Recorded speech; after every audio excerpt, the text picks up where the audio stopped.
We welcome you back. DCTV Sports is on the air with the Ayersville Chevrolet Cadillac pregame show. Brent Balbinot alongside Rhett Boyd. Our thanks going out to our pregame sponsor, Ayersville Chevrolet Cadillac, located on North Clinton Street in downtown Defiance. Check out their great selection of new and used vehicles because everybody's on a budget nowadays. If you can't make it to their lot, you can also check out what they've got to offer online at drivebobestel.com. Regional semifinals. You go back 6 weeks. You go back 8 weeks. You go back to the very first winter practice in indoors at any gym that you can name it. And most coaches will talk about, okay, here's how we got to get better. The goal obviously would be fill in the blank, whether it be sectionals, districts, or where we stand today, a regional semifinal. Both teams well aware of what's on the line. The winner just one step away from Firestone Stadium. Rhett, we're going to break this down a million ways from Sunday, but let's start with the psychological. You've been a coach before. Both coaches we're going to hear from are basically going to say the same thing. You treat it like any other ball game, play by play, pitch by pitch. But here's the question. The kids know what's on the line here. Can you treat this as just another ball game? Well, you have to approach it that way in terms of your preparation. But at the same time, you want to reiterate and emphasize to your kids, too, look, it's not going to be handed to you. You got to go take it. And you have to be aggressive right from the get-go and go and impose your will on your opponent. We got two outstanding teams here this afternoon. Two teams that have gotten after it all year long, 40 wins between the two teams. They're ready to go here this afternoon. Outstanding offenses, outstanding pitchers. You've got 6 players on this Calvert roster that are all hitting above 400, 2 above 500. Ayersville brings 4 players hitting over 400. So here's my question for you. At this point in time of the season, the sludge is gone. We're talking the cream of the crop. Does good hitting beat good pitching, or does good pitching still beat good hitting? Good pitching still beats good hitting. That's why these two teams are here this afternoon, because they got an elite presence on the mound. When you look at Ayersville and Kendra Waldron, outstanding season, sub-2 ERA. She has over 250 strikeouts on the season. She misses a lot of bats with her fastball, with the off-speed. And then on the other side for Calvert, you got Ava Elric. Her too, young freshman, pitches more to contact, has great movement. That's kept teams off balance all season long. To get this far in the tournament, you got to have a ace on the hill. Both teams have that here this afternoon.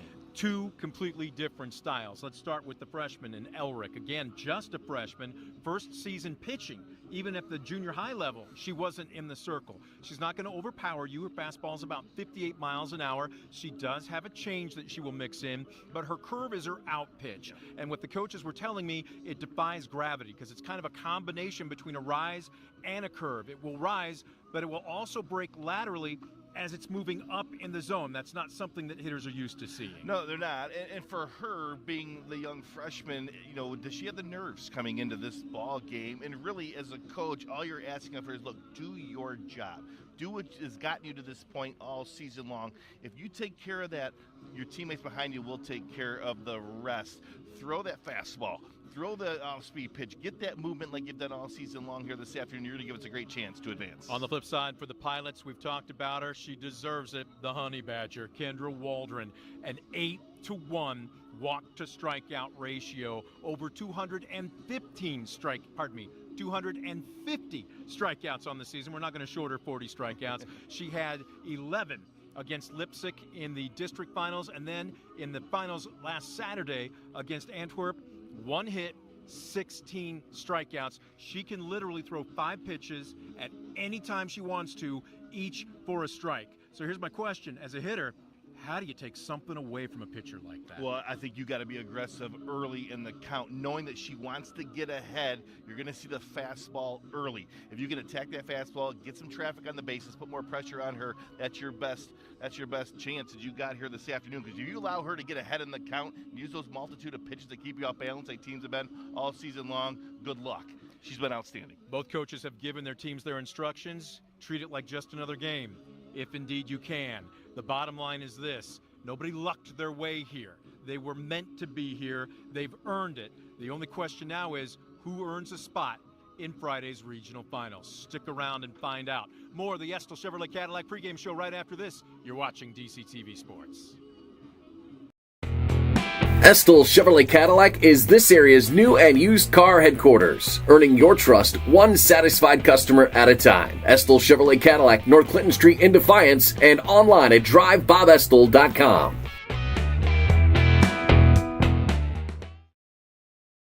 the past 70 years, Midwest Community Federal Credit Union has been your financial partner, helping you achieve your dreams and secure your future. Midwest Community Federal Credit Union, with locations in Defiance, Bryan, and Napoleon. Find out more at midwestcommunity.org. Brunswick Eye and Contact Lens Center. Personalized service and quality products in a friendly and caring atmosphere. Schedule your appointment today. Brunswick Eye and Contact Lens Center. Stadium Drive in Defiance and online at visionsource-brunswickeye.com.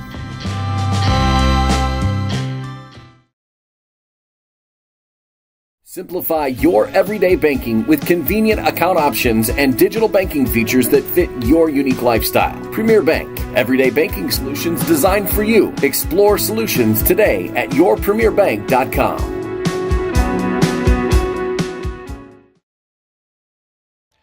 Welcome back. The Estill Chevrolet Cadillac pregame show continues here on DCTV Sports. Brent Balbinot saying thank you for joining us. Right now, the weather's cooperating, Coach. You can play in a little mist. You can play in a little... Heck, you were doing that about 6 weeks ago. This is beautiful ball-playing weather, isn't it? Yes, we played a lot in the snow this year. So a lot in the wind and a lot in the snow, so this feels great. Play north of the Mason-Dixon line, you know that you're going to have some nasty weather to start the season off with. Yep. Coach Boyan being very gracious enough to join us here. We'll get Coach Zartman's take in just a minute, but the Senecas are having a tremendous season. 20 wins against just 4 losses. Coach, before we preview, I want to rewind. You okay with that? Yeah, absolutely. 7 wins last year. 20 wins this year. Mm-hmm. The obvious question is, what's been the difference? I think the biggest key is the senior leadership that we've had. We have 3 seniors in different parts of the lineup. So you have Addison King in the mound, and then you have Alyssa Richty in the infield and Addie Endicott in the outfield. And their leadership, their communication style has brought such a tremendous motion when it comes to positivity with our team, and then it makes us hungry for wanting to do more, and we set out goals and we're trying to obtain them one step at a time. Now sometimes, especially if a player hasn't been in that situation before, maybe they shy away from it or they just don't know how to handle it. How did you challenge this senior class to be more vocal, to be leaders? Yes, and that started in the off season, having conversations in the off season at Calvert. The women's athletics programs, from fall sports to winter sports to spring sports, is fantastic. So when they're able to learn from other coaches along with me, that's been a tremendous step forward in what has been more of the concrete of our program. Where would you say this group has made its most improvement from the start of the season to the regional semifinals today? I would say statistically, if you look at the offensive stats, being really good and disciplined at the plate, taking our pitches versus chasing pitchers' pitches. And when it comes to overall focus, we call it pass the bat, passing from one bat to another, not passing the bat to outs, passing the bat to successes, whether that's sack bunts, sack flies, moving the runners, being aggressive on the bases. That starts from player 1 through player 15. All right, so this is a natural segue. You led me to it. Is there a general approach at the plate? I know every kid's different. Some hit for power, some hit for average, some just find a way aboard.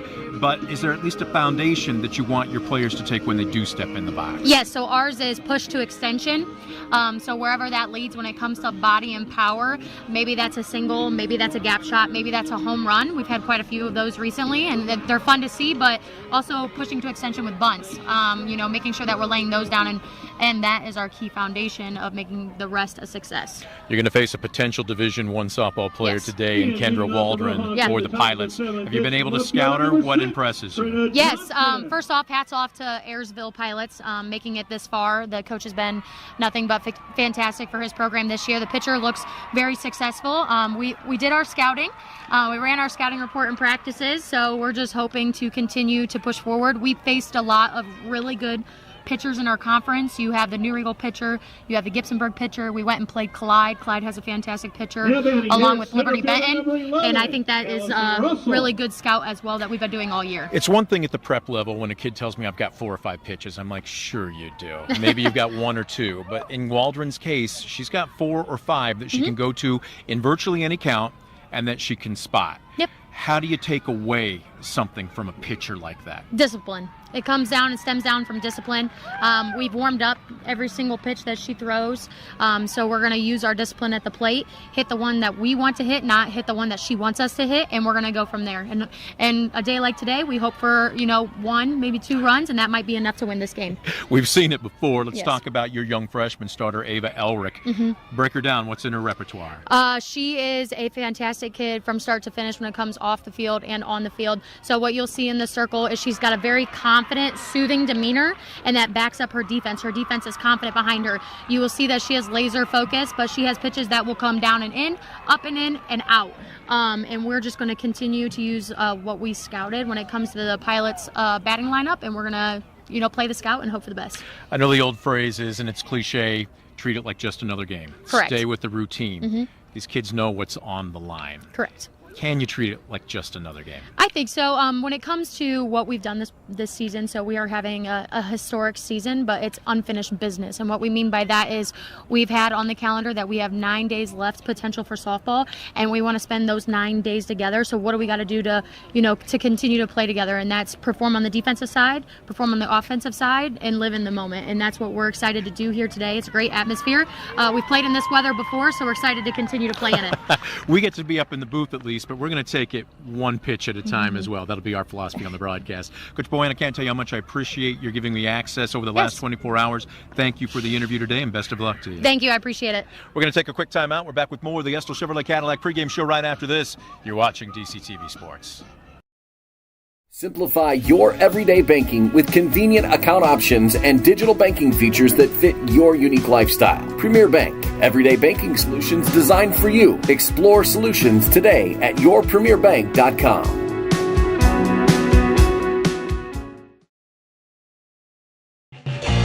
Proudly serving the area with the highest quality contracting services for nearly 100 years. Baker Schindler Company of Defiance and Paulding. 419-782-5080. Online at baker-schindler.com.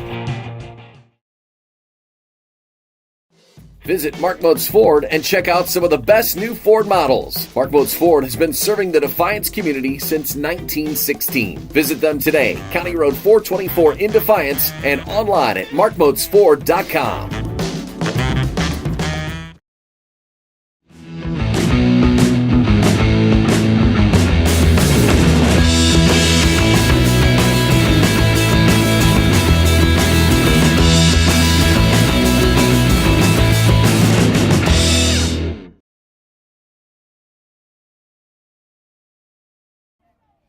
Despite the mist and the gray, they're going to play some softball here at Bowling Green this afternoon. We welcome you back. The Estill Chevrolet Cadillac pregame show is on the air. DCTV Sports. Brent Balbinot saying thank you for joining us.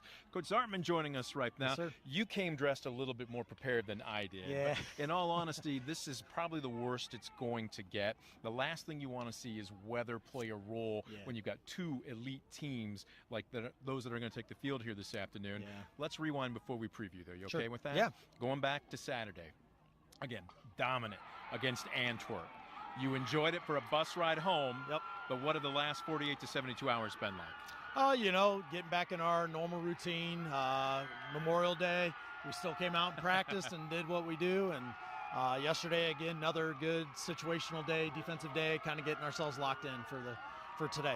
Calvert comes in with 20 wins. They actually played against their crosstown rival Columbian on Monday. It was kind of a specialty game that they do. But at the same time, is that a push or does that make a difference in your opinion? I know you are not a fan of playing meaningless games once you officially hit the postseason. Yeah, you get some teams that once they start playing, they like to keep rolling with it. I'm a fan of that, but when I get to this point too, I don't want to risk injury with kids. So, I'd rather get more situational practice done at home and work on things that the kids need to work on to prepare them for the game.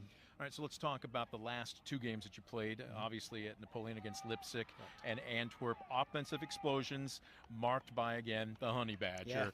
Two shutouts. Between the two games, I think it was 23 or 24 strikeouts. This is a team coming in, though, in Calvert that's got 6 hitters hitting above 400. 2 are hitting above 500. What's the scout on? Oh, they're going to put the ball in play. We know that. They like to play small ball as well, so we're prepared for that. They get runners on. We're going to expect them to move them with a small game typically. I think, Kendra comes in, does her thing. Have they seen a Kendra? That's the question. And if they have, then, our defense has got to step up. If they haven't, then, that's to our advantage. Well, the defense has been there, but also Baby Shark behind the plate. Daniela Coble had one opportunity, and it wasn't even close at second base, so she'd gone down a would-be base stealer. Correct. She's playing well beyond her freshman season. Oh, absolutely. She's, at the beginning of the year, we were a little, we knew she could play, but was the level too much for her to start with, and she fell right into the position. And as the season's gone, she's become a better hitter, more comfortable behind the plate. So, I think she's going to do well today holding the runners at bay. If they do go, she has an opportunity to throw them out. So, this team started 0-3, 1-4. Yep. You've gone on 16 straight. This is an obvious question. I'm going to lob one in your wheelhouse. Sure. What's been the difference? Is there one part of the season or anything that happened that you can look back and say, there's where it switched? Not really. We played some really good competition early in the season. We played Eastwood to a 2-1 game and went 8 innings with them, and they're still in tournament run in D5. So, and we played some D4 teams and D2 teams. So I don't know if it was a real switch, but I think once we got to our grade 8 tournament and we played Napoleon, Elmwood, Lima Bath, that's when kind of things changed for us and kind of locked ourselves in defensively and offensively started putting the ball in play. So. Speaking of putting the ball in play, they're going to throw a freshman. Yep. And she is spectacular. 58, maybe 59 as far as the fastball. Won't overpower you, but she's got a nasty curve. Yep. It's unique. It's half rise, half curve, and it will break up in the zone, not necessarily down. Correct. What's the key at the plate? Kids being selective, being patient. If they see a pitch they like, go with it. I go back to my philosophy. We don't give our kids too much information, but just enough for them to be successful at the plate and kind of let the kids do their thing. They're the ones getting us here and doing the job on the field, and we're going to ride with that. One last one for you, and it's a psychological question. I'm almost positive how he's going to answer, but I always let him go ahead and do it on his own. Look, the cream has risen to the top here. Sure. The sludge is gone. That's no disrespect to anybody that didn't make it this far, because sometimes upsets happen. But at the same time, you've talked about just staying in the moment before. One play at a time, one pitch at a time. Correct. These kids know what's on the line. You win, you're one game away from Firestone. Sure. Is your message any different No. today? No. We had a discussion on Monday about enjoying the moment. We're in the moment, and each moment included practice on a holiday. And I said, you don't get many practices in high school sports during tournament run during holidays, except for football and spring sports, and I've been a part of the Patrick Henry run in 05, getting to practice on Thanksgiving Day and have a team Thanksgiving meal. And obviously we didn't have a cookout on Monday, but being there with your teammates and your classmates, those are things that you remember. And, I said, those are things you got to enjoy and don't take for granted, So again, we're living in that one pitch, one game mentality, but letting the kids do their thing. Hey, I was going to say, enjoy it. Yeah. Don't take special for granted. Correct. Right? Correct. 100%. All right, Coach, we've appreciated your access to the program all season long. Good luck one more time. Thank you very much. Thanks for what you guys do. Coach Zartman joining us. We're going to take a quick timeout. Starting lineups when we come back. You're watching the Chevrolet Cadillac pregame show on DCTV Sports. At Arthur Law Firm, we understand how overwhelming life can be after being seriously injured in a car accident. With over 50 years of experience, Arthur Law Firm has a track record of getting the results you deserve. When you don't know where to turn, get answers with Arthur. Call us today. Ohio is in a foster care crisis. Kids with real needs, medical, emotional, behavioral, are waiting for homes. Cornerstone Treatment Foster Care is looking for families ready to make a difference. You've thought about it, now it's time. Contact Cornerstone Treatment Foster Care today.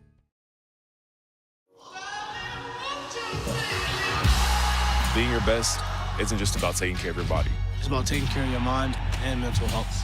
Find the resources you need to make your mental health a priority. Love your mind.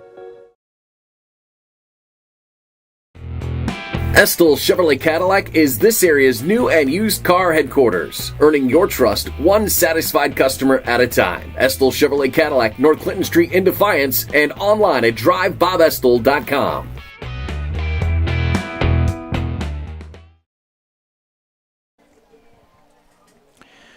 The Estill Chevrolet Cadillac pregame show. We're about to put a big blue and gold bow on it as we are just around the corner from first pitch.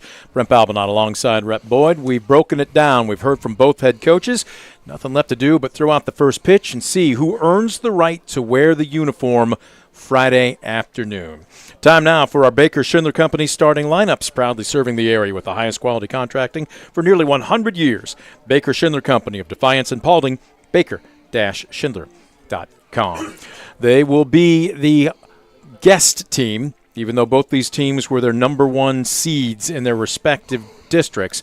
But somebody's got to be home, somebody's got to be visitor. So it will be the Senecas of Tiffin Calvert who will be taking their first at-bats. Addie Endicott will lead things off. Endicott with a .360 average, but as a table setter's Rhett, I always look at on-base percentage. .485. Almost one out of every two trips to the plate, she's finding a way aboard. Batting second, it will be Scarlett Faber. Faber entering tonight's contest, hitting .381.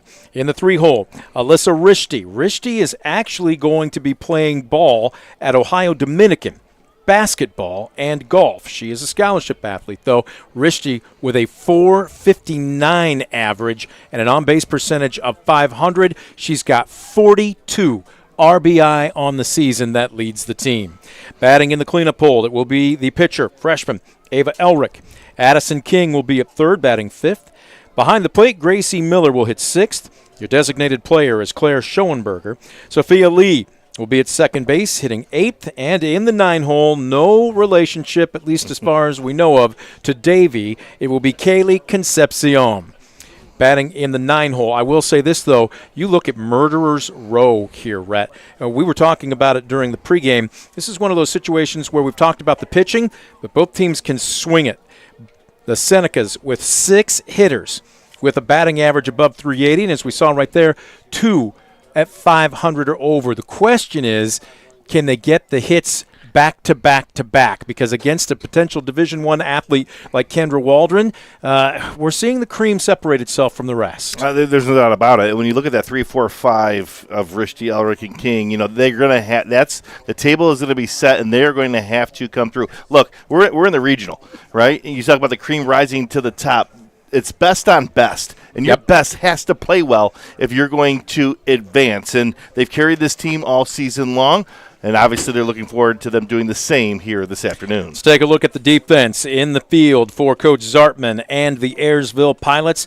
No real changes, even with the injury to second baseman Allison Eldridge. In the circle, you see the Honey Badger, Kendra Waldron. We'll break down her stats in just a second. We've got a freshman, Baby Shark, Daniela Coble, behind the plate, but she is playing well above her age. From left to right on the infield, it goes sophomore, junior, sophomore. Ava Sigler at third. Ariel Brown, who is having some conversations with the coaching staff here at Bowling Green to potentially play softball, although she hasn't made a decision yet. Allison Eldridge, broken wrist and all, will be playing at second base. She broke that 2.5 weeks ago. She will not hit simply because the cast won't allow it, but Coach Zartman said she still has the best hands of anybody else that he could put in the field, and what this allows him to do, Rhett. All right, that's an honor. That's a compliment. I was going to say, Scoop's off somewhere else big time in us. Rhett's got the mic here tonight. But a situation, and we were talking about it, this is where he only has to make one change in the batting order instead of, if he puts somebody else in, he was looking at possibly having to make 3 or 4. So he's playing percentages here. Yeah, but I think the biggest thing is, what does she give you? And like he said, she gives us the best set of hands that we can put on that infield, especially the middle infield, where it's so pivotal to be able to turn to, or at least get the lead runner. But it does. Where you do take the hit, it's her .390 average on the season. So you do take a hit there, but you get one of your best fielders, if not your best fielder, back out on the diamond. Aubrey Limber, the sophomore, at first base. From left to right in the green, it goes junior, senior. Michaela Sierra, Rylan Beecher, and Mickey Shreve. As you get a good look, there's the defense for Ayersville.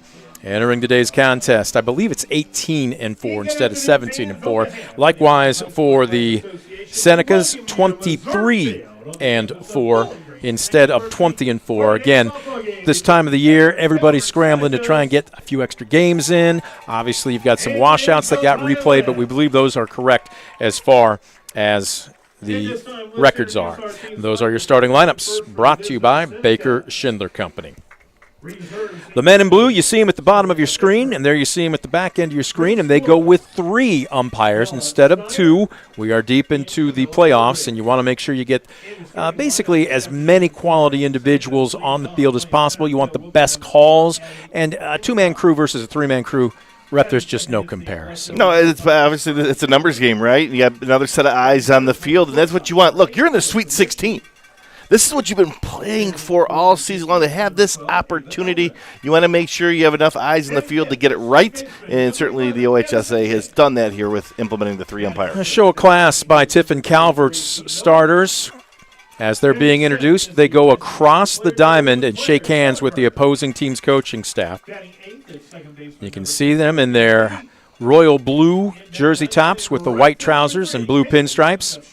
Ayersville in their gray jersey tops with the Columbia blue lettering and numerals with the dark blue trousers and the gold strips. It's just a classy looking uniform. I always like the Ayersville. You know, you go to their gym too. They got that Columbia blue as you mentioned in their gym, and it's just kind of a lighter vibe to it. But I like the light blue on the dark blue on the pant. Obviously, offset. Really cool uniforms that you don't get to see around Northwest Ohio too much. Well, on the flip side, too, Tiffin Calvert reminds me, if I didn't know it, I'd say that the Duke University softball team was out on the field. That's a sharp, very bright-looking uniform.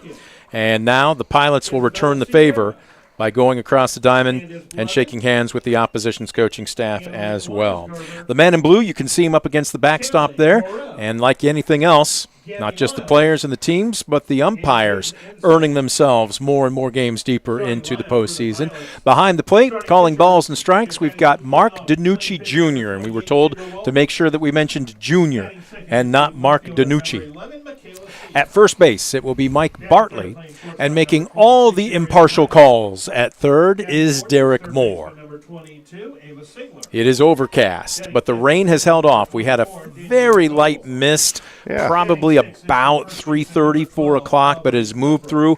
We have crossed our fingers. We ate our vegetables. We said our prayers before we went to bed, and right now Mother Nature is cooperating. With that said, the lights are on here. So, again, another factor that is a positive here at Falcons' home base, and it doesn't matter how dark it gets, we'll be able to get this one in. Yeah, I drove through a little bit of a light shower between Perrysburg and Bowling Green. It's like, it's in the Midwest. The things happen, right? But no, it looks like we're gonna get this one in. You said rain or shine, daytime or nighttime. We're gonna get this one in with the lights here. Great complex here on the campus of Bowling Green State University. Both these teams have a chance to play in a big time division. As everybody rises here for the national anthem, we want to thank our underwriter, the Defiance County Veterans Office, proud to support local veterans and their families. Give more information at 419-782-6861. Time for the national anthem.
National anthem in the books. Our thanks going out to our underwriter, the Defiance County Veterans Office. Proud to support local veterans and their families, connecting them with resources available to them. If you'd like to know what you qualify for or maybe get more information, give their office a call at 419-782-6861. Gray skies. It's really not all that chilly. We were thinking that the temperatures might fall into the 50s. I don't know what it is exactly right now unless you've got an app on your phone, but I would guess we're probably in the mid-60s right now. There is a little bit of a breeze. We saw it on the Stars and Stripes in center field. And, Rep, that might play a factor here this afternoon because it's blowing 58 degrees. We've just dipped below 60. But again, that breeze, just enough to take the edge off the sweat, but that is picking up. It's not blowing straight out, but it is blowing across the diamond from right to left. So if you are a right-hander, anything that you can pull is probably going to get a little help from Mother Nature today. Yeah, we're in the Midwest, and the weather is what it is, right? It fluctuates. It's 70 degrees yesterday, 58 right now. It's going to be 70 tomorrow. It's going to be pushing 90 a week from now. But obviously, in this juncture of the season, and the name of the game throughout the spring season is get the game in, and we're going to be able to here this evening. Well, there you take a look at number 28. We've nicknamed her the Honey Badger, and she is locked in, junior Kendra Waldron. She is 16-3 on the season. She has thrown 125 1/3 innings. She's allowed 70 hits, most of those coming in about the first 2 weeks when the weather was atrocious. She's allowed 31 runs, only 21 earned, but Rhett, 31 walks to 252 strikeouts, better than an 8-to-1 ratio. Opponents hitting just a $1.53 against her. Her ERA, 1.17. That is down almost a full run from the first 3 games of the season. And for Tiffin Calvert, they know those numbers. And, so for them, it's equally as important for them to come out with the mindset of attack. And if we're going to win this game, we got to go out and we got to take it. It's not going to be handed to us. It's not going to be given to us. We're going to have to earn it. So they need to come out, obviously, right away in the early innings, and more particular in the batter's box, early in the count, hunt fastballs, and try to put pressure on this Ayersville defense. Well, the first pitch was brought to you by Arthur Law Firm. Passionate, professional, and personal. Learn more at arthurlawfirm.com. As Addie Endicott digging in from the right side, looking at a 1-ball-and-2-strike count. Endicott, as we mentioned, hitting .360 on the season, but an on-base percentage of .485. Down in the count here, stays right on top of it. Now, there is the 2-strike pitch that a lot of pitchers don't have, and Kendra Waldron has added it to her arsenal this season, and that's the Scroogey. She's not afraid to pitch inside, but instead of going with a straight fastball, she wants to get some arm side run on it. This rise ball rises a little too much, and all of a sudden the count is now full. And we talked about the nerves of maybe Tiffin Calvert facing Kendra Waldron, the young freshman on the mound for Tiffin Calvert. But for Waldron, too, to settle in here, adrenaline is up right now. You just got to understand you can't get it all in the first inning, right? You need to be able to take a deep breath, execute your game plan one pitch at a time, and get you through 7 like you've done through the course of the season. Well, when she's on, Waldron's fastball is around 64 to 65 miles an hour. That is definitely Division I stuff. As she deals here, swing and a miss. She got her for a Premier Bank strikeout to lead off the ball game. Yeah, nothing fancy about that. It's just straight heat, and was able to beat Endicott there. So 1 up, 1 down. Breaking down the arsenal for Kendra Waldron. We mentioned the fastball, which we just saw right there, overpowering Endicott. Her curve is nasty. She's added about another half a foot on it as Scarlett Faber squares to bunt and fouls it straight back. When it's on, Rhett, it breaks about a good foot. Now, it will break away from right-handers. It will break underneath the fists of left-handed hitters. So pick your poison. She's got a change that she will mix in. It is dirty. Rise ball there was something that she's really been working on, swing and a miss, and then, of course, the screwball. Now, how many times will a high school pitcher say, yeah, I've got 4, maybe 5 pitches, and you're like, yeah, right, kid, which one do you really have? Kendra Waldron, just like that. There you saw that lateral break on that curve for a swing and a miss. Another Premier Bank strikeout, 2 away. Living on the outside edge there. That's a pitcher's pitch. And even if there's contact made on that pitch, it's going to be a weak ground ball to the right side. Rise ball a little too high for Alyssa Rishti. Rishti hitting out of the 3-hole, hitting a healthy .459 with an on-base percentage of an even .500. Launches one into shallow right field. It will get down in front of Mickey Shreve. She's going to dig for 2, and the throw will be just a little late. You talked about being aggressive. Rishti instead of being satisfied with a single, legs out the double for the first hit of the ball game. And that's the way you got to play this ball game, just like Rishi did there. That's a shallow ball. That's a shallow fly ball to right field that took a little bit of a sideways spin, but there's no hesitation. She hit that first base bag and was on a mission to second base. No hesitation. Attack early. So that'll bring up Waldron's counterpart from the junior to the freshman, Ava Elrick. Elrick hitting an even .500 on the season with 42 RBI. She's got what would be the go-ahead run in scoring position, but she swings and misses here, 1-1. Looks like Waldron took a little bit off of that pitch. Her changeup is dirty. Middle out, and she's middle out on that pitch. Awfully tough to take because you're gearing for the fastball. And anything off speed, if it's located, it's going to be tough for Tiffin Calvert to catch up to it, or at least make the adjustment to be able to get some solid contact. Infield at normal play depth. All they need is one more out. Outfield, as you would imagine, straight away. A little deep. Michaela Sierra is playing the wind in left field, understandably so.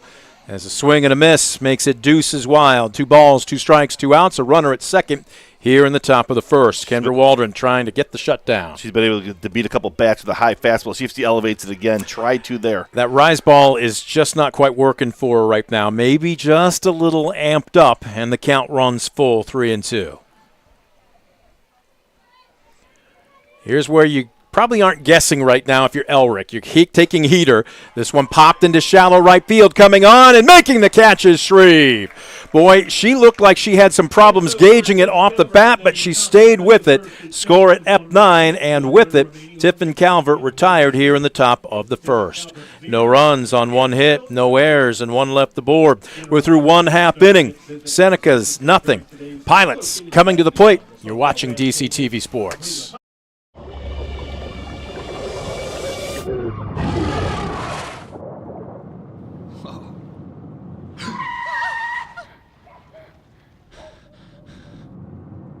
Eyes forward. Don't drive distracted.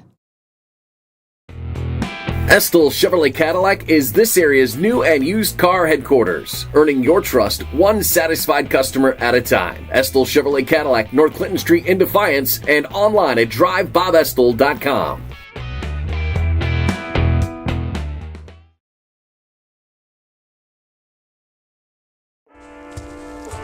1 in 10 kids vape.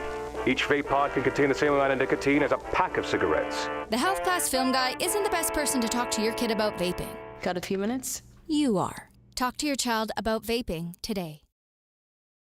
For the past 70 years, Midwest Community Federal Credit Union has been your financial partner, helping you achieve your dreams and secure your future. Midwest Community Federal Credit Union, with locations in Defiance, Bryan, and Napoleon. Find out more at midwestcommunity.org. Back at Mesard Field, we head to the bottom of the first. It is a regional semifinal, District 7, Ayersville and Tiffin Calvert. And there you take a look at the young freshman hurler for the Senecas. And she is a rising star in her own right, Ava Elrick. Her numbers on the season. Again, a 1.79 ERA. She's allowed 64 hits and 78 innings pitched, 14 walks against 73 strikeouts. And mano a mano, here is Kendra Waldron digging in from the right side as she swings and misses on a 1-0 pitch. Waldron isn't just a tremendous pitcher. She's one of the better hitters on the team. As a matter of fact, second leading average at .423 coming into this afternoon's contest. And she's got some power, Rhett. 7 home runs, including one just last weekend against Lipsick in the district semifinals. Yeah, extra base power, but this one, she's going to fly out to the first baseman in foul territory. Addison Sheets hauls it in. Let's go ahead and take a look at the lineup for the Pilots here this afternoon. No surprises, no changes. Again, Kendra Waldron leading it off. Michaela Sierra will hit second. Ariel Brown, a healthy average herself. Ariel hitting .381. Shortstop batting third. Ava Sigler, the third baseman, as this one back to the circle, and boy, very quickly, 2 outs. Daniela Coble, the freshman catcher, will hit fifth. Aubrey Limber, the sophomore first baseman, bats sixth.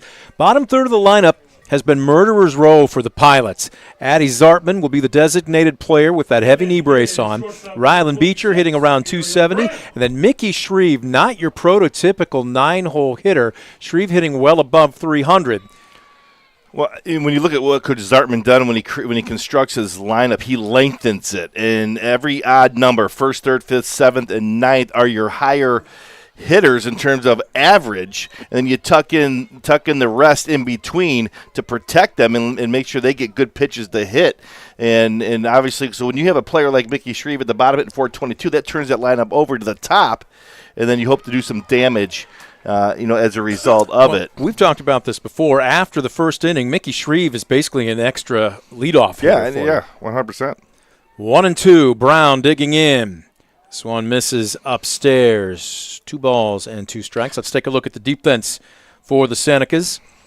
The freshman Elric in the circle. It's an all-freshman battery as Gracie Miller has the gear on behind the plate. From left to right on the infield, it goes senior, sophomore, junior. Addie King, Alyssa Rishti, Sophia Lee, and Addison Sheets.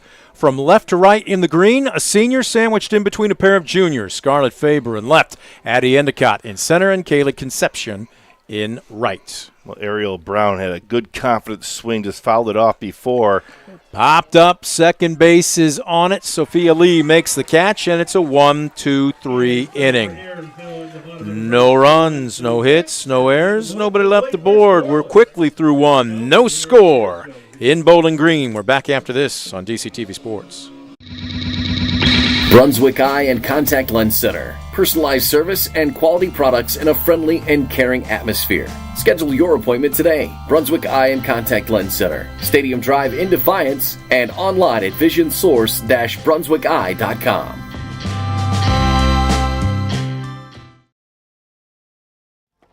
For decades, I've taught you everything I know. But only you can prevent wildfires.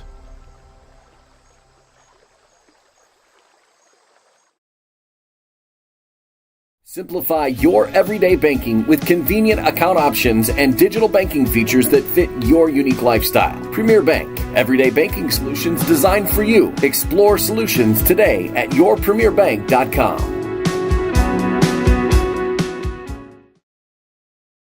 Drinking. Back at Bowling Green and Missouri Field, we head to the top of the second regional semifinal action in Division 7. 2 top seeds advancing, no upsets, at least in their portions of the brackets. As Kendra Waldron will deal to 5, 6, and 7 for Tiffin Calvert, Addison King, Gracie Miller, and Claire Schoenberger. 2 balls and no strikes to the third baseman. King entering today's contest, hitting .506. Swings and misses there. Well, Addison King, if she can find her way on base, and you got Gracie Miller behind her, Gracie Miller is an absolute menace in the batter's box as well as the base pass. This is something that Tiffin Calvert, if they can get those two on, they could set themselves up for an inning here. But obviously, Kendra Waldron has different ideas on the bump. She's come at her, nibbling on the outside corner on a couple pitches. This one fouled away, 2-2. See if Waldron busts her inside. She brings a rise ball, and she got away with one. That one was center cut, and King just didn't get the sweet spot of the bat on it. But it was enough inside. You know, King, she might be looking outside after the first couple of pitches, so she's leaning a little bit. You tuck it inside. Maybe you miss your mark that you would like, but it was enough for her to foul it off and not do damage. There's that Scroogey, and you just see King step out. That's one of those that you have to be very nice to as you're thinking it's coming right at you, and then breaks at the last second, and the count is now full. See if she's sitting dead red. She is, and it doesn't matter. Swing and a miss, strike 3. Another Premier Bank strikeout. That's the third of the ball game for Kendra Waldron. So that'll bring up the freshman catcher, Gracie Miller. Now batting against the catcher, number 2, Gracie Miller. Miller hitting .461 on the season. There is no portion of this Seneca lineup where you can catch a breather if you're an opposing pitcher. No, there's not, and that's why you're here. Again, we said it. Like these teams aren't here by accident. They're not here because they caught fire late in the season after a roller coaster start. These two teams have been elite all season long. Bunt down, Waldron slips, but there's that great lower body strength that that's nothing like doing a squat without any weight, right? Pops right back up, fires to first, score at 1-3 for the second out. Kendra Waldron is exceptionally strong. I know her father, if you want to call him, her unofficial strength and conditioning coach. I pointed him out to you when we were down recording our pregame. Looked like you. With a lot more muscle. So 2 up, 2 down. Waldron deals. This one misses high for Schoenberger. Claire Schoenberger. If indeed you can say, I can't say it. I mean, anytime you're hitting .313, that's excellent. On most other teams, you're going to be a standout. I can't say an anonymous voice in the chorus here for the Senecas because we've talked about some of those high batting average, but you're going down to your 7-hole and you still have a 300-plus hitter. That's production. Well, when you have a lineup where you say lengthen your lineup, when you have that kind of caliber down the bottom, all that does, the result of that is it puts pressure on that pitcher, on that defense. There's never an inning where they can exhale and breeze through the bottom 3 hitters. Swing and a miss, evens the count up at 2-2. Waldron looking for a 1-2 inning after giving up a 2-out double in the top of the first. Coming right at her, swing and a miss, strike 3. Waldron strikes out 2 of the 3 batters she faces. We've got a couple of Premier Bank strikeouts, and we've got no runs, no hits, no errors, and nobody left the board as we head to the bottom of the second. What we expected. 2 good pitchers getting after it here in Bowling Green. We'll see what the Pilots can do when we come back. You're watching DCTV Sports. Proudly serving the area with the highest quality contracting services for nearly 100 years. Baker Schindler Company of Defiance and Paulding. 419-782-5080. Online at baker-schindler.com.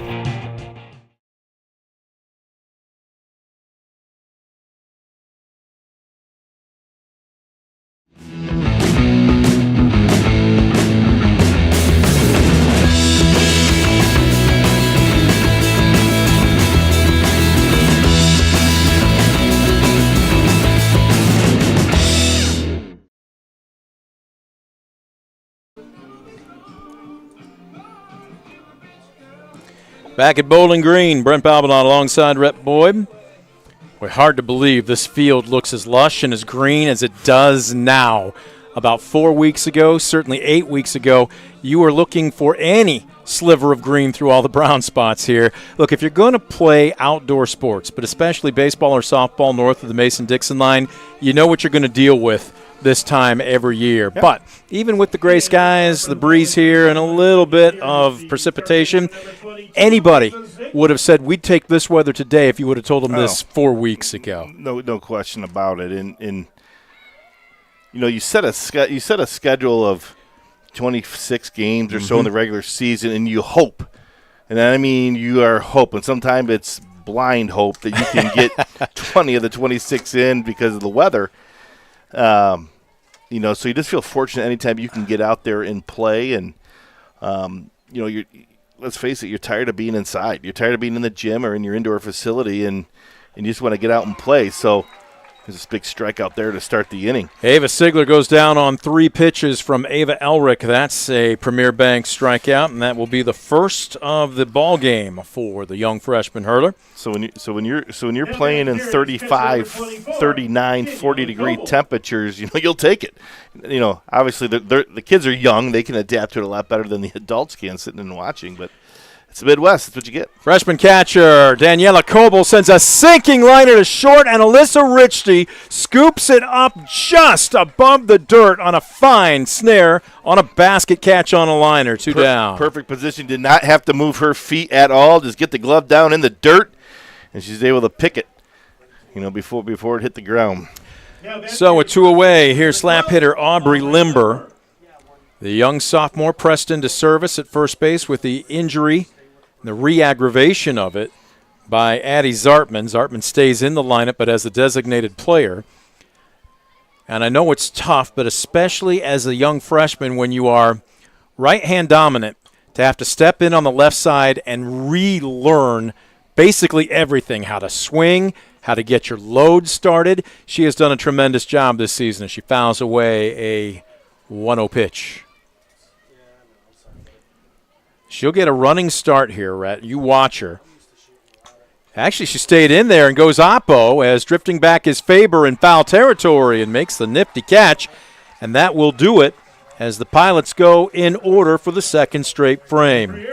No runs, no hits, no errors, and nobody left the board. 2 quickly in the books. No score. Back after this on DCTV. In life, unexpected challenges can test us. If you've been seriously injured in a car accident, you deserve a team that understands. Because your story matters. Call Arthur Law Firm today. We'll fight for you every step of the way. Ohio is in a foster care crisis. Kids with real needs, medical, emotional, behavioral, are waiting for homes. Cornerstone Treatment Foster Care is looking for families ready to make a difference. You've thought about it, now it's time. Contact Cornerstone Treatment Foster Care today.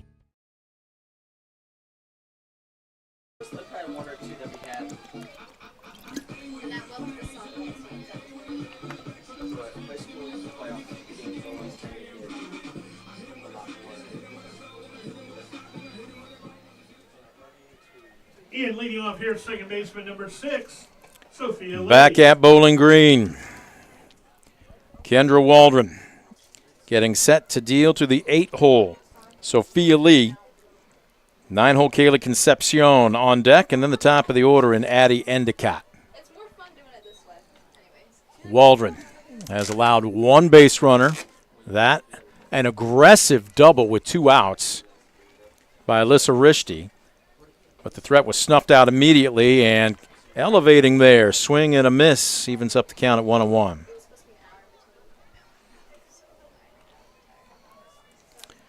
Lee standing deep in the box. This is something that I would have thought more of her teammates would have done in the top of the order here, Rhett. Unless you want to sit on that rise ball or potentially a curve, when you've got an opposing pitcher that's dealing 64 to 65 miles an hour it did not miss. I was about to say, Mark DiNucci, where did that miss? It didn't. He was delayed in raising his right hand. I would think you'd want to stand a little deeper in the box and try and let that ball travel. Give yourself just an extra fraction of a second to get your swing off. No, there's no doubt about it. My foot would be on that white line, wearing that line out, for myself and teammates later in the ball game.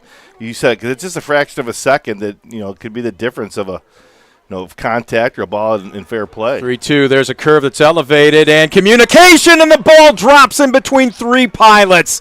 Oh, my goodness. Beecher wandered over. Shreve looked like she had a beat on it, but then pulled back. Eldridge did the same, and that's a ball that should be out number 1. Instead, it's a single. Yeah, this looked as if Beecher thought that the second baseman was going to take it. She kind of pulled up when the second baseman kind of turned over her shoulder and ran toward that short right field, and obviously some miscommunication there. That's one of those plays where that's a center fielder. If she thinks she can get it, she calls it, it's hers. But if she hears the second baseman calling for it and she doesn't know if she can get there, then you honor the communication. But obviously miscommunication there. Was that ball fouled back, or was that just missed on an attempted bunt going to the backstop? As heading down to second, Lee is in, and she's not being called back. And now I think she will. They're going to ask the umpires to talk it over because the same question is being called from the Ayersville dugouts, and they're going to appeal down to first base. And Mike Bartley says it's ball 1. Actually, it should be strike 1. She offered. I'm looking for a bunt here to move that runner to third. Try to get to third with 1 out. She offers here, and nice job to go ahead on the wheel play and make sure third is covered by Brown. We're going again. We're going again because this is one of those games. We talked about it off air. This could be a 1-0 affair. And if you can get that runner over with give yourself up and get an out, you'll take it at this point. Offering, pulling back, and I'm looking at Mike DiNucci here. Is it 1-2 or 2-1? 2-1 on the board. Did she offer it that first pitch is the question. It went to the backstop. It looked like she did. We'll have to double check as this one, again, a little high to the backstop play at the bag. Not in time. Boy, Coble threw a strike to Brown, and that is just the 10th wild pitch of the season by Kendra Waldron, but it pays dividends Now, it's a great throw by Coble, but the tag was made on the bent leg of the slide. The extended leg got in there first, and now Calvert has a great opportunity here to take the lead. And the count is 3-1 as I see home plate umpire DiNucci put up the signs, and she's going to bunt as that's going to be ball 4. So now, obviously, first and third situation for Ayersville. How do you play this? Different plays are put on. Sometimes you'll see the catcher will go right back to the pitcher. They'll give up to steal the second base. Sometimes they'll run a play where the shortstop runs in or the second baseman runs in, and you throw it directly to them. But what the illusion is to the runner at third is that you're throwing through to second. And sometimes you can get that runner leaning off a little bit too much there. So we'll see what plays out here. Endicott asks for time as she steps out. Now, this is arguably one of your best hitters, certainly your best contact hitters. With a 360 average, you figure she would be swinging away here because any type of contact is going to score the run. So you don't need to necessarily play small ball. But if you're Kendra Waldron, you need a strikeout. Brings the curve. They do send the runner to second, and they're going to allow it without a throw. Well, here you go for Calvert. This is going to be one of those parts in the game we're going to look back to at the end of this one, and this is going to play. Either Ayersville works their way out of it with minimal damage, or Tiffin Calvert is able to put a couple on the board. Well, she goes to bunt here. The bottom falls out. And if you're Kendra Waldron, you need to be your own best friend right now. You could use another strikeout. She's got 4 so far through 2 innings. She really needs 1 here. 1-1. Endicott struck out swinging to open up the ball game. Waldron digs in. That rise just isn't quite working today. And that's where Calvert has to leave it. They have to leave that ball just above the letters, which looks enticing. You got to let it go. Because if not, you're not going to catch up with it with the ball elevated that high. Well, Coach Boylan mentioned it in the pregame. They've got to be particular. And I asked her, I said, how do you take away something from a pitcher that can throw 5 pitches for a strike in any count? And she said, we've got to be particular. You've got to be, again, Rep, this is where you have to be confident hitting with 2 strikes, knowing that I can still put the ball in play, but I've got to make her work her deep into the count. And she's done it here. On a 3-1 and a delayed call, I'm going to hold because Mark DiNucci is a little bit slower, a little bit more deliberate in calling strikes. The count is now full at 3-2. He's verbal. You just can't make it out, and then you get the hand signal there. Big pitch coming up here, and she missed upstairs again, and the body language there, a rare show of frustration from Kendra Waldron as the bases are loaded. Well, Scarlett Favors coming up, number 2 hitter, 381 on the season, 22 ribbies, has extra base power, 4 doubles, 1 triple on the year. But right now, if you're Coach Boyan down there at third base, you're just telling her, look, breathe, and just take the approach. Look fastballs early in the count. She obviously has nowhere to put you, so look fastballs early in the count. And just make solid contact. Don't try to do too much. Yeah, this is almost like you're stepping in with a 3-0 count here, isn't it? You are looking for 1 pitch in 1 spot.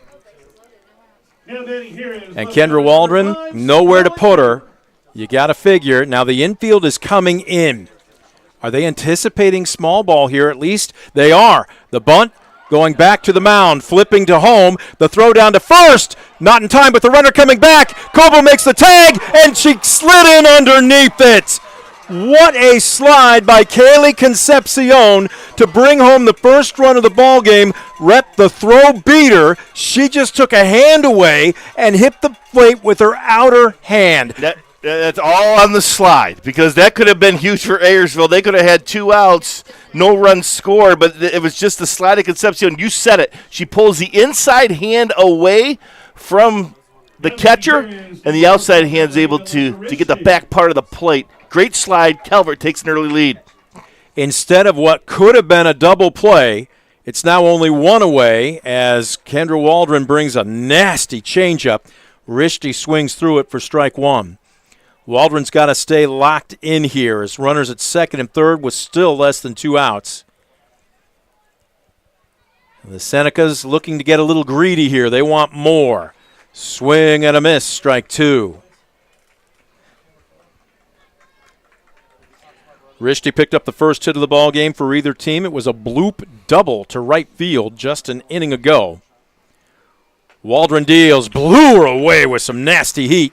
A Premier Bank strikeout, there's 2 away. Yeah, nothing fancy about that. Just as here it is, hit it if you can, and Waldron was able to beat her with the fastball. Now look, at this point, if you're Kendra Waldron, you can't go to your secondary stuff here. You're going to bring your best. And likewise, if you are the Senecas, you're sitting on it. That's a beauty of a pitch, strike one. Shook some off of that one there. That was a curve. Good location there. I think it froze Elric, who, again, you got to sit on that heat. Waldron runs her inside. That looked like the screwball and just a bit too far off the black. Evens up the count 1-1. What a big spot here for Elric. The young freshman done a great job on the mound so far. See if she can help herself here with a knock. Elric hitting .500 coming into the game. She tried to check her swing. That ball above the visor, she could not. Strike 2. Eldrick entered today's contest by far and away the highest RBI producer for the Senecas with 42. She's got 43 and 44 in scoring position. High fly ball. Beecher going back and makes the catch. Battling the wind, she hauls it in for the third and final out. So the Pilots keep the damage to a minimum. 1 run on 1 hit. No errors and a couple left the board. We'll head to the bottom of the frame. Tiffin Calvert 1, Ayersville nothing. You're watching DCTV Sports. Estill Chevrolet Cadillac is this area's new and used car headquarters, earning your trust one satisfied customer at a time. Estill Chevrolet Cadillac, North Clinton Street in Defiance, and online at drivebobestill.com.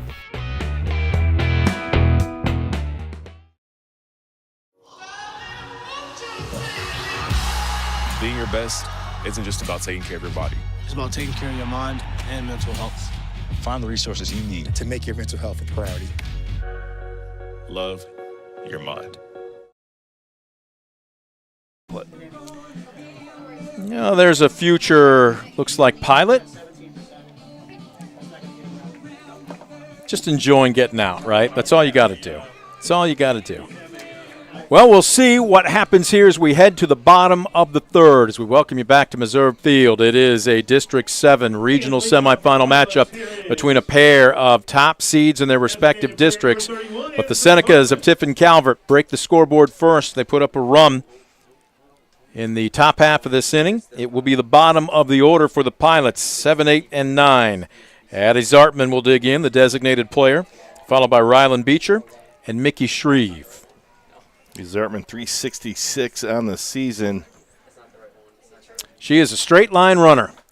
As this one popped up, could get down, but this is going to be trouble. Can she get there? Yes! She hits the safety bag first, and that knee is really bothering her. As you see her lean up against the fence, we will probably have a courtesy runner, or is she going to stay in? You can only sub out for a player once in softball before you can allow him the re-entry. But right now, down 1, we are going to have a courtesy runner, I think. Is this going to be Peyton Ensign, number 19? Let's double check. It is Peyton Ensign. The freshman will come in to courtesy run. You know, he said this is the one. And why is Coach Zartman making this decision here in the third inning? It's because runs are going to be hard to come by. Yep. And with the first batter on with nobody down, you feel you got to take advantage. At least put yourself in the best situation right now to scratch a run across and put more speed on the base pass. I guarantee you she is hurting in that dugout right now, but there was no way she was going to stop. She can run in a straight line, and she just did it there. So now the tying run is aboard for the 8-hole center fielder, Rylan Beecher.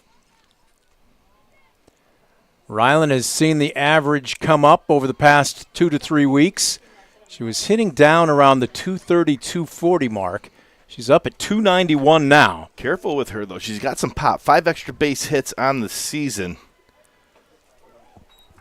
I thought she made a great play to end the last inning there. That was an over the she had to go over the shoulder and cover some ground to haul in that play. That could have been another couple of runs for She's Calvert. Got great speed.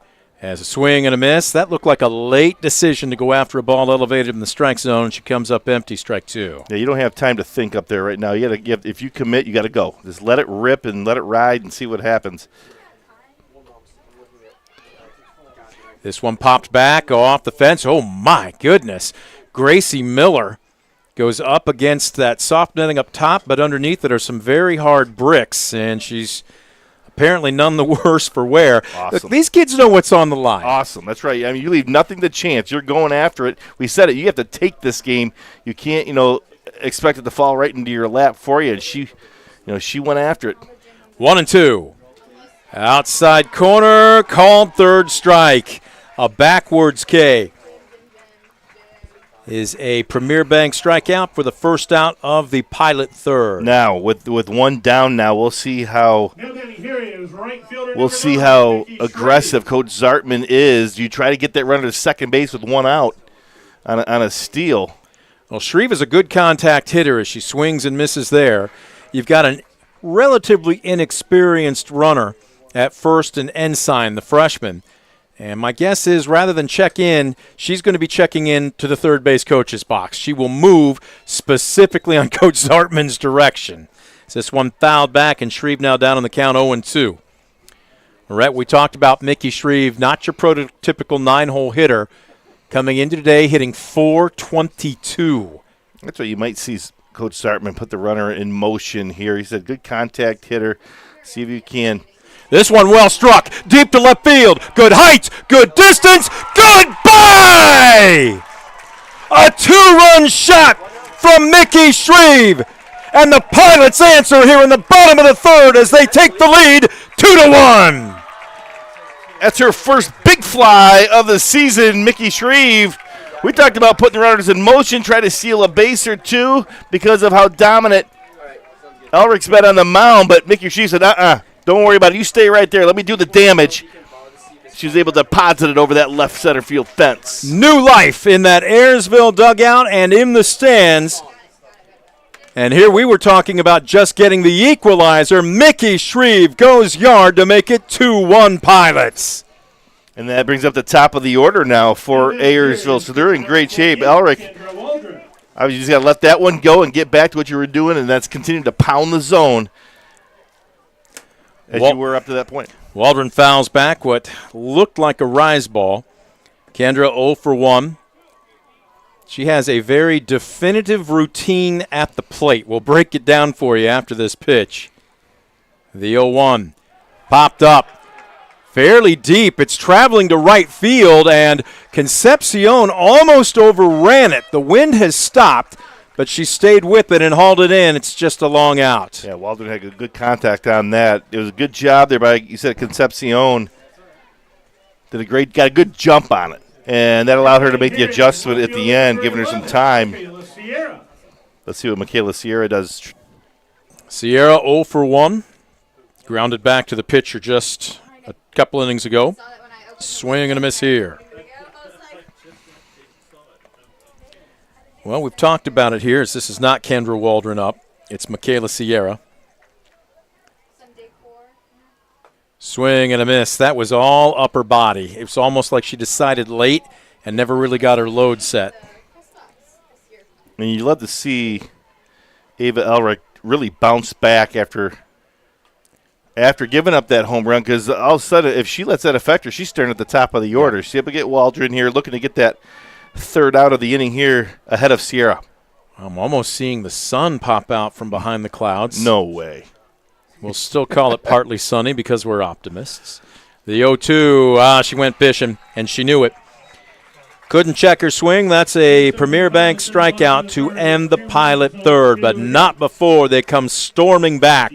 2 runs on 2 hits, no errors, nobody left the board. The big blow, the 2-run homer on an 0-2 count by Mickey Shreve, and the Pilots have their first lead of the ball game, 2-1, as we head to the top of the 4th. Don't go anywhere. We're back with more right after this on DCTV. Brunswick Eye and Contact Lens Center. Personalized service and quality products in a friendly and caring atmosphere. Schedule your appointment today. Brunswick Eye and Contact Lens Center. Stadium Drive in Defiance and online at visionsource-brunswickeye.com.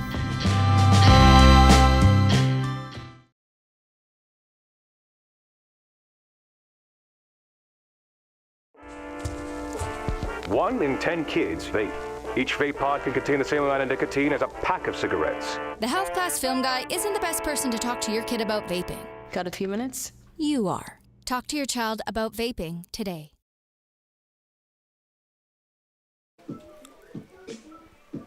Back at Bowling Green. And leading off here, Brent Balbinot alongside Rhett Boyd, as there you take a look at the pond or lake. I'm not sure technically what it would be called, just to the far side of the right field fence here. Kendra Waldron, new life breathed into her and her teammates, a 2-1 lead as she will deal to 5, 6, and 7. Addison King looking at an 0-1 count. That one floats upstairs. King 0 for 1, struck out swinging to lead off the second. Gracie Miller on deck and Claire Schoenberger in the hole. The 1-1. There's that nasty curve. I told you a foot when it's on. That was vicious. And that was a healthy cut by King. Yeah, and you're ahead of the count now. And healthy cut by King, but she was behind it. She was late. And if Waldron is able to read that, she knows that she can open up her repertoire here and really throw whatever she wants, knowing that King has to maybe cheat a little bit early on the fastball. 2-2. Swing and a miss. Nice job by the Baby Shark Coble to hang on to the ball. King is a Premier Bank strikeout victim for the second time this ball game. Now batting here is catcher number 2, Gracie Miller. Here's Gracie Miller digging in. Good-looking young athlete, but way up in the box. Very open stance, and Waldron will deal her inside. We talked about it. So many pitchers, especially at the prep level, Rhett, just are uncomfortable coming in. Many coaches are uncomfortable with their pitchers coming in because they don't want to give up a free base. Kendra Waldron can spot her stuff, and we saw it right there. But then she gives you that look on the outer third. Nice job by Miller not to offer, 1-1. And this is a great matchup, too, because Gracie Miller has extra base power. She has 22 extra base hits on the season, that led to those 32 RBIs. And, when she gets in the base pass, too, look out, 32 steals on the season. So this is one, if you're obviously Ayersville, you've marked in the lineup. We got to keep her off the base pass. This one, a liner into left field coming on, diving from her knees. Sierra makes a fantastic catch. Great job by Sierra to read it. Those are tough to read, too, because those line drives are about chest high, and they're just hard to read. Is that ball continue going to rise, or is it going to die? Sierra did a great job, great read. Was able to kind of get underneath the ball with her body position. It makes it easier to read. Made a great catch. If she doesn't come up with that, it's rolling to the fence and is easily 2, quite possibly 3. Instead, nothing more than a L7 on your book as the 0-1 to Claire Schoenberger, who was also 0 for 1 with a strikeout. As this one misses upstairs. You said, she's been hot as of late as well, so watch that average steadily increase. She's got one big fly in the year, too, so she can muscle up when needed. Busting her inside, and that actually hit her. Well, there is the risk when you pitch inside. Kendra Waldron gives up the base runner on the hit batter. The tying run is aboard for the 8-hole Sophia Lee. But, you talked about pitching inside, and for Waldron, that's okay because when you have the stuff that she has and the strike-throwing ability that she has shown, you give up, you got 2 outs, you give up one, that's fine. I'm going to take care of the next hitter. That's her approach, so we'll see what she does here against Sophia Lee. A short memory as she deals. Nice break on that pitch, swing and a miss, strike 1. Both these teams hot coming into this contest. Obviously, there are no weak sisters when you get this deep into the postseason. The Senecas have won 4 straight, 23-4, as this one bends and not quite hitting the black on the outside corner, ball 1. Pilots, they started the season 0-3, and were searching for answers.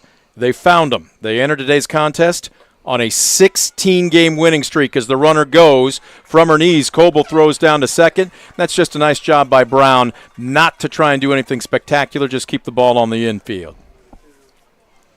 All right, big spot in this one, too. Runners in scoring position here, 2 down. Sophia Lee, can she get a knock And does the runner have the ability to score? You just don't, put 2 in a row is going to be tough to do, you would think, but 2 hits together. Boy, I was about to say, where did that miss? Again, I keep waiting as Mark DiNucci Jr. comes up slowly. He does not raise his right arm, and the count now 3-1. And upstairs, and Kendra Waldron, again, a rare show of emotion, takes her mask off. Not happy. That's going to bring up Kaylee Concepcion, who scored the only run of the ball game so far for Tiffin Calvert on that great slide. Right fielder number 3, Kaylee Concepcion. Concepcion drew a walk. And this is just an inning ago as the line continues to move. And if you're Kendra Waldron, you're going up against the 9-hole here. Swing and a miss. I was about to say, you don't get too fancy, do you? You come with your best stuff. Exactly right. You say, here it is, hit it. If you're good enough, you're good enough. Kaylee Concepcion is 345 on the year. Yep. Great battle here. Oh, there we go. Delayed call strike. Tell you what, I would love to go to dinner with Mark DiNucci Jr. because once I thought he would order, my guess is there's more coming. We're at the disadvantage. To his, he's vocal. He's verbalizing Mark, it first. Peace and love, Mark. Peace and love. We're just giving you a little good-natured ribbon. Swing and a miss. He doesn't have to make a call there as Kendra Waldron gets another Premier Bank strikeout and works her way out of a 2-on jam. No runs, no hits, no errors. Seneca's leave a pair. We will go to the bottom of the 4th. Score remains Pilots 2, Seneca's nothing. You're watching DCTV Sports.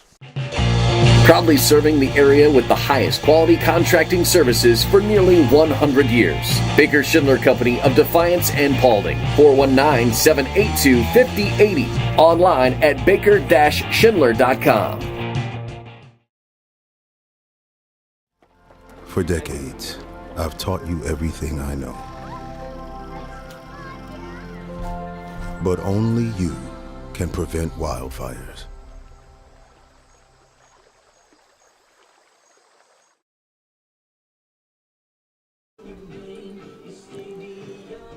Back at Missouri Field, those are ominous-looking clouds in the distance, but so far the weather has cooperated. As we head to the bottom of the 4th, 2 runs on 2 hits.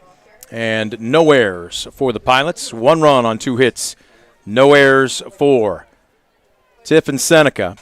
As digging in, an inside-out swing by the 3-hole. It's the meat of the order. Ariel Brown, shortstop, leads it off. Ava Sigler on deck and Daniela Kobel in the hole. As Gracie Miller, we said, is key to keep out the base pass from Tiffin Calvert. It's Ariel Brown of Ayersville. He's a high on-base percentage, only hitting .381. It's 11 walks. But when she gets on, she has 16 stolen bases on the season as well. So it's going to be important for Elric to do a good job here, try to neutralize her and keep her off the base pass, especially leading off the inning. She popped out to second base in her last trip up, takes off speed above the letters here, count now 2-1. Brown, an excellent athlete, a college-level talent. The question is, where might she want to play? I chatted with her earlier this year. She's had talks with several area coaches, some D2s, and including right here, Bowling Green staff. Farm kid, can certainly respect that. As the 3-1, upstairs, ball 4. That was a good hold by Ariel Brown. And the leadoff runner aboard for the Pilots here in the 4th. Let's see if Coach Zartman puts her in motion early. He said 16 stolen bases, leads his team in that area. With runs being difficult, you figure they might try to get her to second base with nobody out and see if they can't push her across. Squaring to bunt this straight back to the circle and not even looking at second. That's just a heads-up play. Elric knew exactly what she was going to do the minute she got it. Score at 1-3 on the sacrifice, but Sigler does her job as she advances the runner to second. Yeah, that puts you in position here. You got Daniela Kobel, 429. With 1 down, this is who you want at the plate right now. If you're, the freshman hit a scorching liner to short her first trip up, and this one scoots past Gracie Miller and goes to the backstop. A wild pitch allows Ariel Brown an extra 60 feet, and now a huge insurance run for the Pilots standing at third base. The question is, if you're the Senecas, do you bring the infield in? Yes, I would, because being down 2 is like being down 5. And maybe in a normal situation with Waldron on the mound. So, corners are in. They're playing barely. This one a shot back up the middle, knocked down. What a tremendous play by Elric. That's not just fielding your position, that saved a run. That's making a play right there. Because on the initial contact, the ball pops up in the air. She could have lost her bearings at that point, especially with the runner around third. She doesn't. Calmly recollects, checks the runner, holds the runner, and is able to get the out at first. Big time play for the second out of the inning. Tremendous play by the freshman as first pitch swinging. This one's coming right back to us, and a fan makes the catch. It will be strike one off the bat of Aubrey Limber. I was chatting with Coach Boylan for the Senecas after we did our pregame interview, and I said, how many college-level athletes do you have on your roster? And she fired off the ones we talked about, not all in softball. But she said Ava Elric will play college ball. She's a freshman, first-year pitching. And she came to the coach in the spring and said, Coach, I want to play college ball. Tell me what I need to do. And she goes, it's going to be difficult. And she goes, tell me what I need to do. She said she has followed the plan religiously to a T. We're seeing a freshman right now showing no signs of nerves in a regional semifinal. How good can this kid be over the next 3 years? Well, essentially, she's jumped 2 levels, right? As a freshman, she's not pitching JV. She's on the varsity level, 8-1, 1.79 ERA, 73 strikeouts on the year. I would say your future is bright. What I liked about that comment is after the initial, it's going to be difficult. She came right back. What do I have to do? I am willing to accept it. I'm willing to put the time and effort into it. And as someone who's had a lot of success, like she's had up to this point, to have that mentality and mindset, that's exactly what you want as a coach, especially as your leader. Well, she bends one back over the inner third there as Limber was looking to try and slap it. It catches the black. And home plate umpire Mark DiNucci Jr. says strike 3. That will do it for the Pilots as they leave a huge insurance run stranded at third. No runs on no hits, no errors, and 1 left aboard. We'll head to the top of the 5th. This game's got some tempo. Pilots 2, Senecas 1. You're watching DCTV Sports. Visit Mark Moats Ford and check out some of the best new Ford models. Mark Moats Ford has been serving the Defiance community since 1916. Visit them today, County Road 424 in Defiance, and online at markmoatsford.com.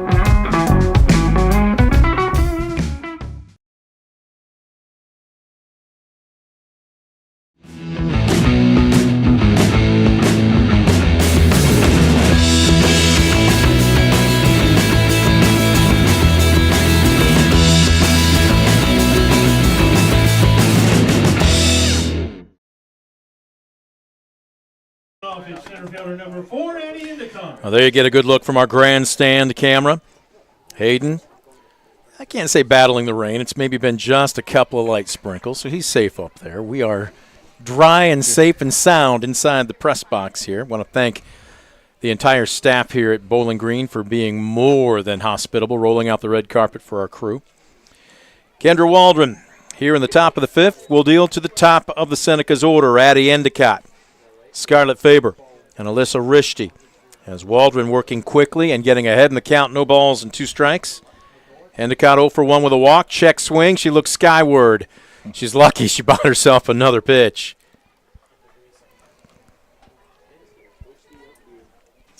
Again, in that kind of that part of the ballgame, 5th inning. If you're Tiffin Calvert, top of the order, this is where you feel you got to make some hay, and and try to stay within striking distance. This one popped up shallow right center as Beecher lays out but couldn't quite come up with it. She got leather on it, and that is a huge leadoff single for the Senecas as the tying run is aboard in the leadoff man, Addie Endicott. Heck of an effort there by Beecher, though. She committed, she laid out, just couldn't get there in time. And now Calvert here, again, down 1 this late in the ballgame. You expect a bunt, a sacrifice, Absolutely. try to get that runner to second base. Faber digs in. There's no secret. This one fouled straight down. Everybody in the park right now knows what's coming. The only question is, can Faber execute? One thing we haven't seen is the attempt of a straight steal here. So obviously a lot of respect for each catcher on both clubs. Squaring to bunt, popped up. This is playable. Coble's got it. Fires to first. And a heads-up play to get back. Addie Endicott read it in the air and did the right thing to get back. But one down. Great reaction there by Coble. Spring out of her stance, relocate. They were able to corral it. So here's Rishti digging in, coming into this afternoon's game, hitting .459, 31 RBI. But right now, working our way towards the tail end of this game. There's still plenty left to go, but you just get the feeling that you can't afford to waste a leadoff base runner. Well, and now the question is, can you string 2 hits in a row together with the runner on first, or do you try to get her on the move, whether it's a straight steal, hit and run situation? She's moving. Ground ball to short. Brown's only play will be to first. She's got such a cannon for an arm. I don't know where she will play her college ball. I know the Falcons would like it to be here, but my goodness, she could be a great utility player wherever she's at, Rhett. She can catch, but right there you can see she shows great range at short. She hit over 400 for most of this season. Again, Waldron, Brown, most of their teammates, they are hiding in the cornfields of Northwest Ohio. Well, there's no wasted movement. She attacks the ball, forward momentum, breaks down, and then the quick exchange and release. Again, no wasted movement, a bullet to first base. Now 2 outs, right where you want to be. If you're Waldron, going to get your counterpart here in Elric. Oh, she pulled a string, and boy, that looked center cut. That must have missed upstairs. Ball 2. Right now, if you're Elric, up 2-0 in the count, you got to be sitting dead red fastball. 2-0 on the way. She brings that Scroogey that paints the black on the inside corner. And that's okay, because if you're the hitter there, if you do make contact, that's weak contact with the ball inside. That's a jam job. So you let that one go. You're still up on the count. 2-1 on the way. Pulls a string. Popped up right side. Eldridge drifts back. Fractured wrist and all. She makes the catch. And that will do it for the Senecas here in the top of the 5th. So Endicott's leadoff single is wasted. No runs on a hit, no errors. She can't get any farther than first. We'll head to the bottom of the frame. Pilots 2, Senecas 1. You're watching DCTV Sports. In life, unexpected challenges can test us. If you've been seriously injured in a car accident, you deserve a team that understands. Because your story matters. Call Arthur Law Firm today. We'll fight for you every step of the way.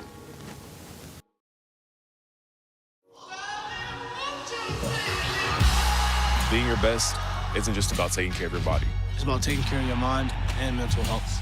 Find the resources you need to make your mental health a priority. Love your mind.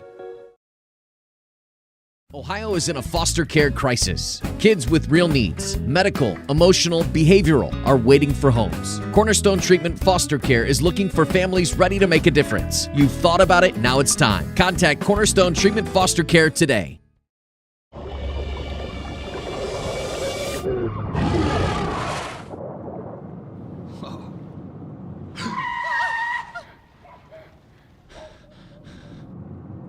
Eyes forward. Don't drive distracted. There you get a good look from our center field cameras. We head to the bottom of the 5th. 2 runs on 2 hits, no errors for Ayersville. 1 run on 3 hits, no errors for Tiffin Seneca. As Ava Eldrick will deal to the bottom of the order. Peyton Ensign, who came in to courtesy run for Addie Zartman back in the 3rd, and it paid dividends, although anybody would have scored off of the Mickey Shreve homer. But she will remain in the game as she swings and misses for strike 1. This one gets dirty, a little low. Ensign, I know I've mentioned it before, she is the younger cousin of last year's graduate and multi-sport athlete and standout, Belle McGuire.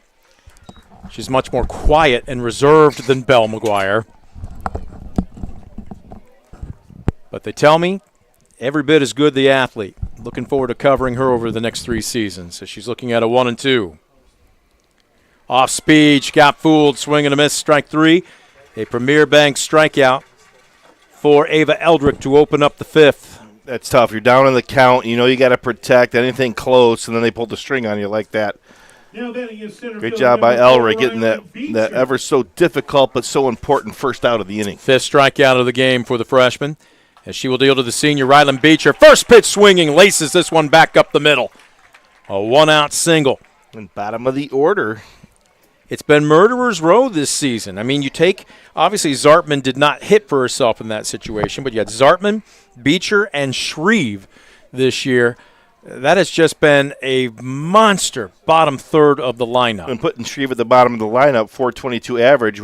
Now you get to turn the lineup over with an outstanding hitter. Popped up, coming in, basket catch, and a nice job by Beecher to read it up. She did not move. Shreve came just underneath it. Got the jam job there. Didn't allow Shreve to extend those arms like she was able to. We got a conversation here.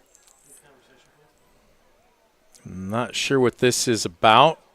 Oh, checking the outs. They're Okay. making sure there's 2 outs, and indeed that's what we have on our scorecard. We got 2 in our book. So here's Kendra Waldron digging in. 5th inning, 3rd at bat. Barreled one up in her last trip to the plate, flew out deep to right field. Takes way outside here. Now, do you get a little greedy here if you're Coach Zartman? Do you put Beecher on the move at the top of your lineup? If she does get thrown out, you start the next inning with Waldron at the top of your lineup at the plate. This one popped up, left side, drifting back at short. Rishti's got it. They don't get the opportunity. No runs on a hit, no errors, but Beecher left stranded at first. We'll head to the top of the 6th. Pitchers duel. Pilots 2, Senecas 1. You're watching DCTV Sports.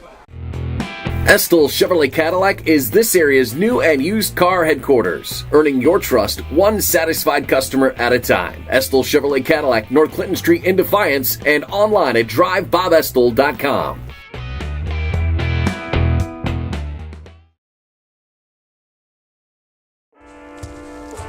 One in 10 kids vape. Each vape pod can contain the same amount of nicotine as a pack of cigarettes. The health class film guy isn't the best person to talk to your kid about vaping. Got a few minutes? You are. Talk to your child about vaping today. For the past 70 years, Midwest Community Federal Credit Union has been your financial partner, helping you achieve your dreams and secure your future. Midwest Community Federal Credit Union, with locations in Defiance, Bryan, and Napoleon. Find out more at midwestcommunity.org.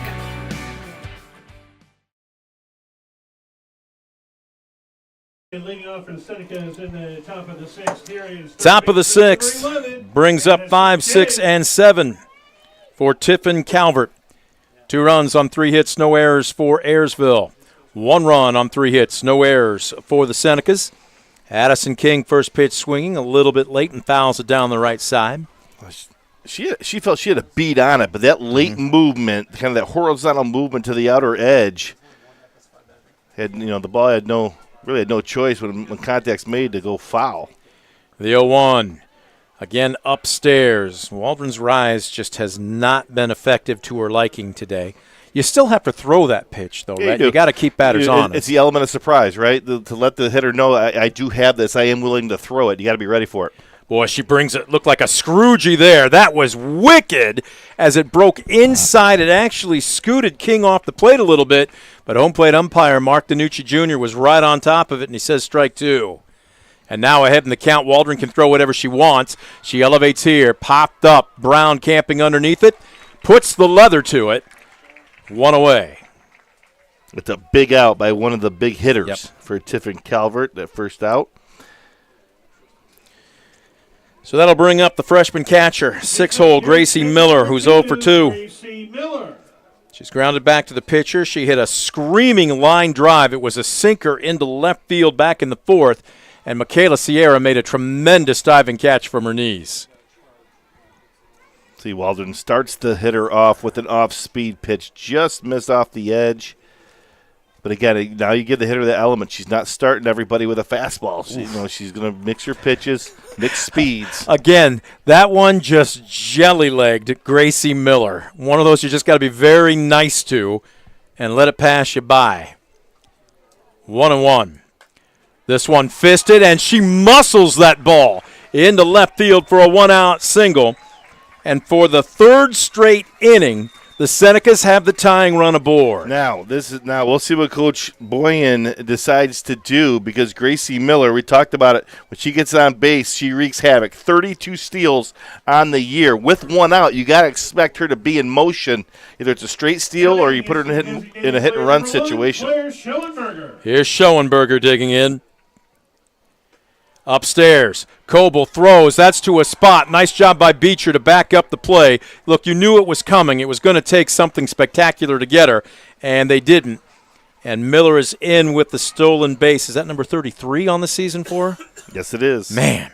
Now, you might see Coach Boyan put her in motion again, or at least you're talking to her right now. Make sure you get a good secondary lead. Anything in the dirt that isn't caught cleanly, get here to third with one out. Then you got a couple of chances to get her in.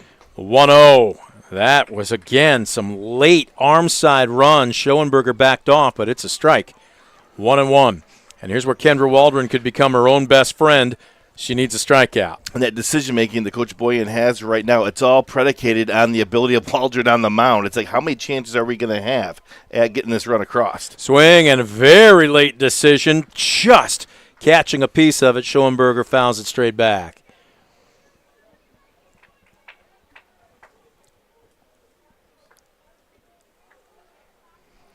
Kendra Waldron has struck out 7 Senecas on the afternoon. She's averaged basically better than one an inning. She's had at least one every inning, except the 5th an inning ago.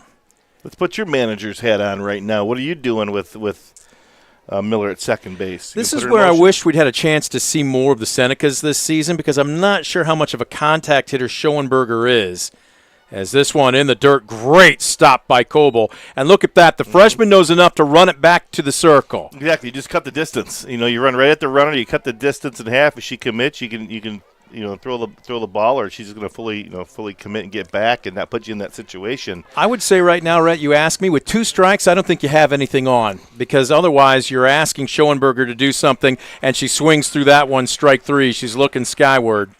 If it had been a bit earlier in the count, I might have said yes, but at this point, it's strike 3. And that's what you just got to ask yourself. That's the decision of the coach, is how many chances are we going to get? Are we going to be able to string a hit or maybe 2 hits to get that runner in from second base, and when they're so hard to come by, or do you put the pressure on the defense to make a play? Here's Sophia Lee digging in from the right side. Boy, she wasn't guessing. She was on it and just fouled it straight back. Well, she had a base hit in her first at bat. 1 for 1 on the afternoon, walked. So she's been on the base pass twice so far here in this contest, but no bigger at bat than the one she has right now. I love the starters for the Senecas. Clearly the lowest batting average at just .268. As in the dirt, throw down to third. Just a bit of a delay. I think Coble had problems getting the ball transferred from her glove to her meat hand, and that's what speed buys you, because I think 8 out of 10 runners are going to be out number 3 at the base there. Or was it a delayed steal? When you're not going right away, and as a catcher you kind of start ready to pump back to go to the mound, and they take off on you, then you got to recalibrate. High fly ball drifting over foul territory. Diving again from her knees. Sierra makes her second spectacular grab of the ball game, and that turns the Senecas away here in the 6th. The defense flashing some fancy leather behind Kendra Waldron, and the tying run left at third base. No runs on 1 hit, no errors, and 1 left aboard. We'll head to the bottom of the 6th. Pilots looking for some insurance as they lead 2-1. You're watching DCTV Sports. Simplify your everyday banking with convenient account options and digital banking features that fit your unique lifestyle. Premier Bank, everyday banking solutions designed for you. Explore solutions today at yourpremierbank.com.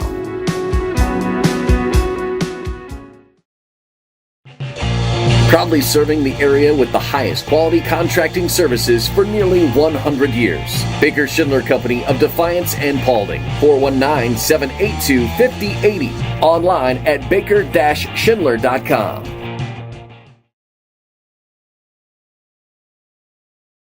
Visit Mark Moats Ford and check out some of the best new Ford models. Mark Moats Ford has been serving the Defiance community since 1916. Visit them today, County Road 424 in Defiance, and online at markmoatsford.com.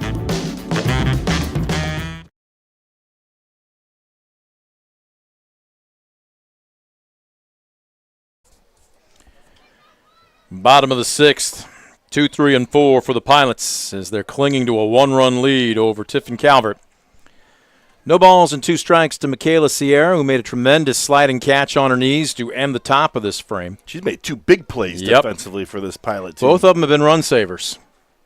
Although if that ball fell in foul territory, it wouldn't have scored a run, but she can't quite check her swing here. Premier Banks strikeout to open up the Pilots' 6th.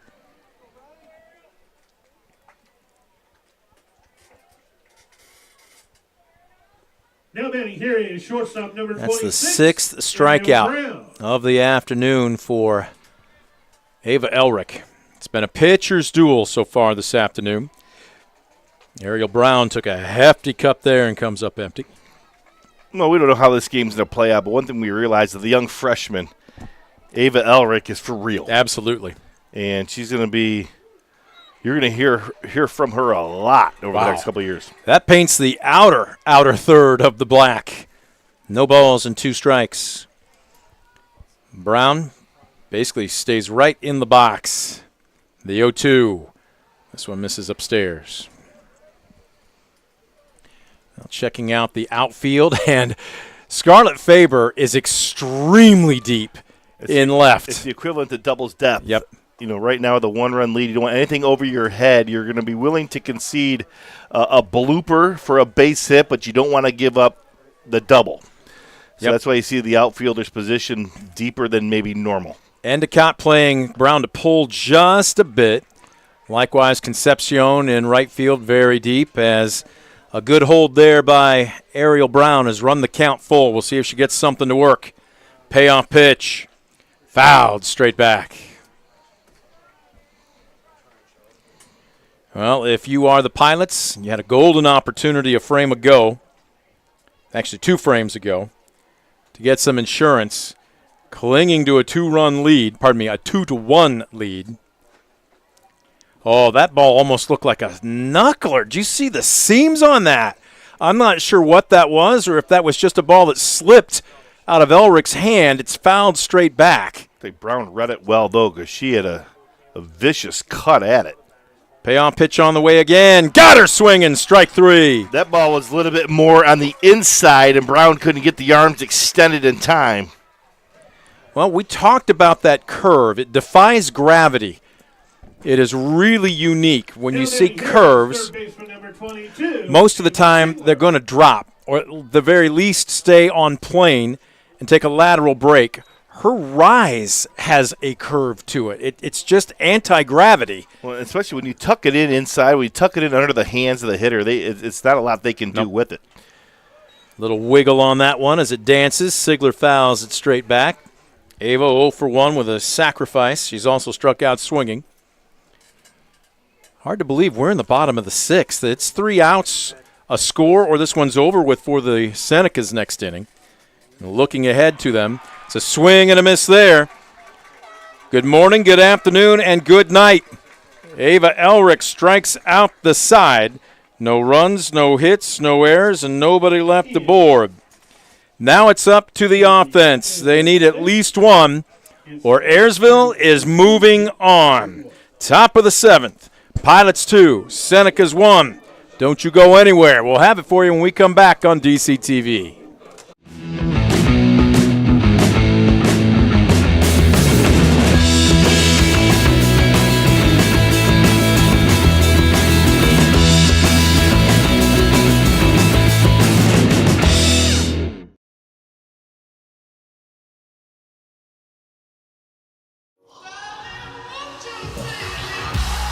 Being your best isn't just about taking care of your body. It's about taking care of your mind and mental health. Find the resources you need to make your mental health a priority. Love your mind.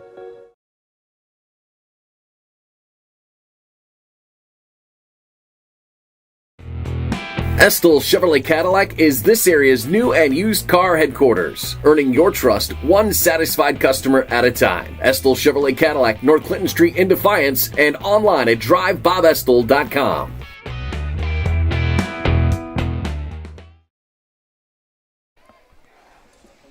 Top of the 7th, we welcome you back to Missouri Field on the campus of Bowling Green. Ayersville 2, Tiffin Calvert 1. 3 outs away for the Pilots to advance to Friday's regional finals. As the 9-hole, Kayla Concepcion leads it off. She's looking at a 1-1 count. Swing and a miss on a rise ball, make it 1-2. That's big-time movement there. The ball's not only rising, but it's also skirting to the outside part of the plate. Top of the order, Addie Endicott on deck, and Scarlett Faber in the hole. Swing and a miss. Strike 3, another Premier Bank strikeout by the Honey Badger, Kendra Waldron, and the Pilots 2 outs away from advancing. And they're going to earn it because you're back at the top of the order for Tiffin Calvert with Addie Endicott. 360 average coming in. It's got extra base power as well. It's the 9th strikeout of the ball game by Kendra Waldron. Endicott, 0-1.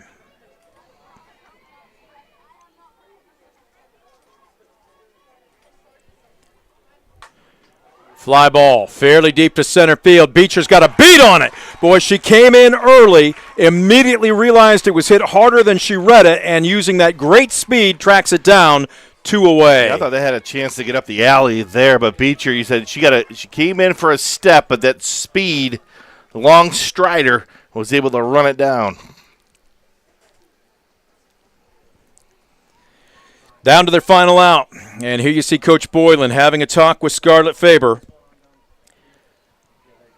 Left fielder, talk about the approach here as Faber 0 for 3. She did reach on a fielder's choice back in the 3rd. She represents the tying run, but they're also down to their final out. Waldron really amped up. Brings that one above the visor. Ball 1. Faber deep in the box. Waldron deals. Swing and a miss.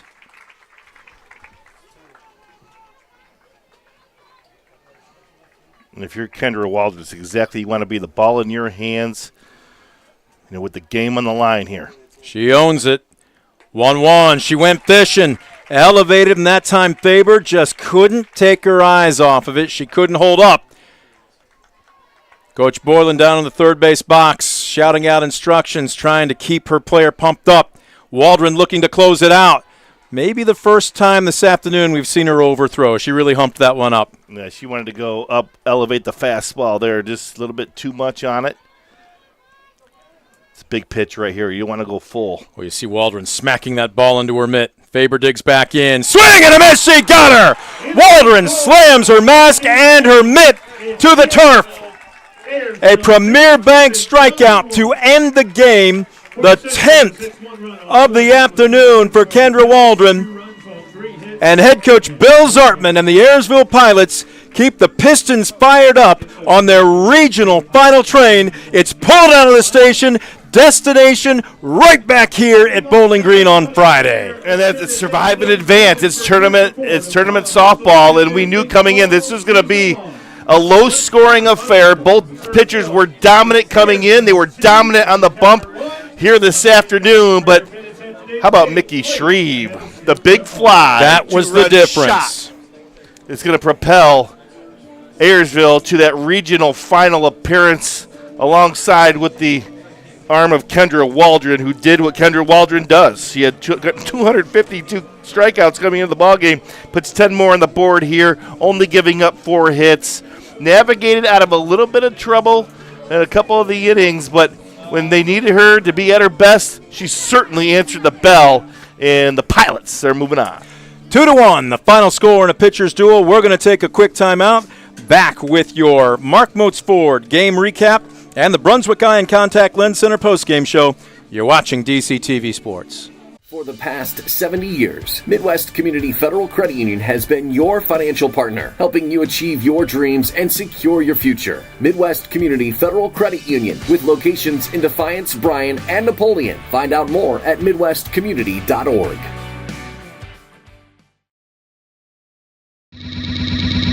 Brunswick Eye and Contact Lens Center. Personalized service and quality products in a friendly and caring atmosphere. Schedule your appointment today. Brunswick Eye and Contact Lens Center. Stadium Drive in Defiance and online at visionsource-brunswickeye.com.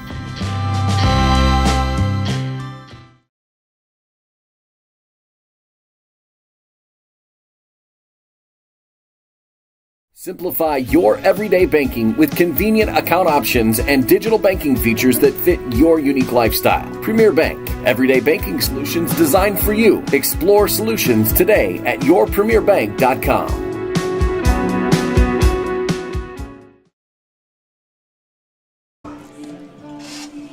Well, you've got elation down the left field line here at Meserve Field on the campus of Bowling Green University. You have dejection down the right field line as the Ayersville Pilots survive and advance. They have earned the right to wear the jersey one more time. It will be right back here on Friday afternoon, 5 o'clock, as they will be taking on, it's the Mohawks, correct? Mohawk. Yes, yep. The Mohawk Varsity Warriors, as they scored 9 runs in the bottom of the 6th today. They were trailing 4-1. They ended up winning 10-4. To be honest, I watched that game, and I'm not sure what kind of scout I could possibly give you because they were 2 different teams within 7 innings. And you know what? It doesn't matter. You don't get style points. 2 completely different wins by the 2 teams that will find themselves facing off against each other in Friday's regional finals. Yeah, again, it's survive and advance time of the year. You don't care how you get it done, just find a way. And Ayersville certainly did behind the arm of Kendra Waldron, who just was Kendra Waldron. She was what she has been all season long. And what that is she keeps the runs to a minimum. We're talking sub-2. Certainly did that again here this afternoon, only allowing 1, which gives your offense a chance each and every night out. And we knew that it was going to be a low-scoring game. Ava Elric was outstanding for Tiffin Calvert. Absolutely. But let's talk about how they, talk about the Mickey Shreve 2-run shot. How about Addie Zartman, who legged out? Yes, that single. We know she's got a torn ACL. Torn ACL, which limits her mobility. But she gutted it out down the baseline and beat out a throw from right field to put her on. And we said Mickey Shreve was able to get the arms extended and deposit one over the left field fence, to give them the 2-1 lead, and Kendra Waldron did the rest. And anytime you can have somebody who can give you sub-2 in terms of runs scored, you're going to give yourself a shot. They were able to pull away a big-time victory. I don't want to oversimplify things, but it really was one batter, one hit made the difference in today's game, and it came in the bottom of the 3rd on an 0-2 count. Mickey Shreve takes a fastball deep over the left field wall, and that's all the offense that was needed in a 2-1 victory. We got to take a timeout. We got to go down to the field. We will have your Brunswick Eye and Contact Lens Center postgame show right after this. You're watching DCTV Sports. Visit Mark Moats Ford and check out some of the best new Ford models. Mark Moats Ford has been serving the Defiance community since 1916. Visit them today, County Road 424 in Defiance, and online at markmoatsford.com.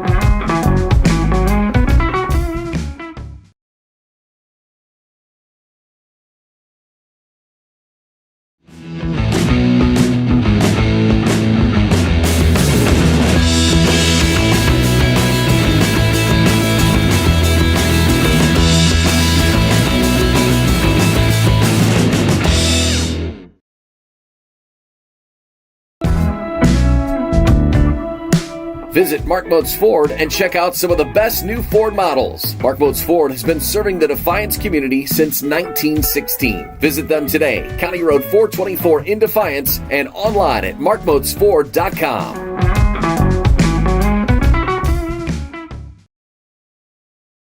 In life, unexpected challenges can test us. If you've been seriously injured in a car accident, you deserve a team that understands. Because your story matters. Call Arthur Law Firm today. We'll fight for you every step of the way.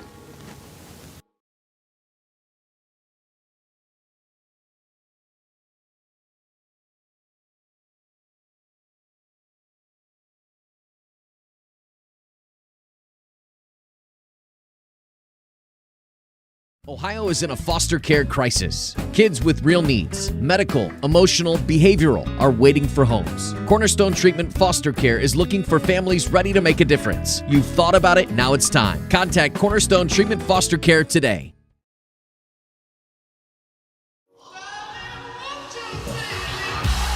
Being your best isn't just about taking care of your body. It's about taking care of your mind and mental health.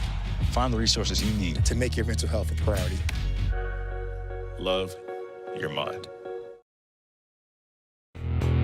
Estill Chevrolet Cadillac is this area's new and used car headquarters, earning your trust one satisfied customer at a time. Estill Chevrolet Cadillac, North Clinton Street in Defiance, and online at drivebobestill.com.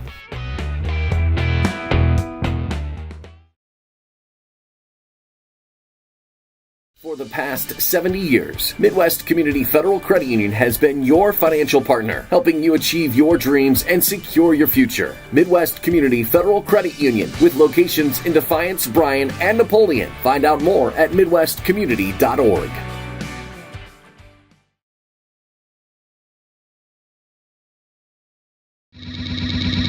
Brunswick Eye and Contact Lens Center. Personalized service and quality products in a friendly and caring atmosphere. Schedule your appointment today. Brunswick Eye and Contact Lens Center, Stadium Drive in Defiance, and online at visionsource-brunswickeye.com.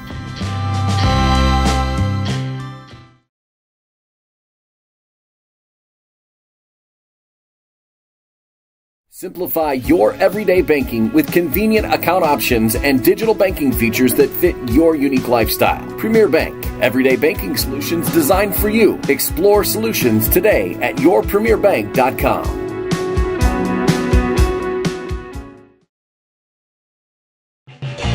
Proudly serving the area with the highest quality contracting services for nearly 100 years. Baker Schindler Company of Defiance and Paulding. 419-782-5080. Online at baker-schindler.com. Visit Mark Motes Ford and check out some of the best new Ford models. Mark Motes Ford has been serving the Defiance community since 1916. Visit them today, County Road 424 in Defiance, and online at markmotesford.com.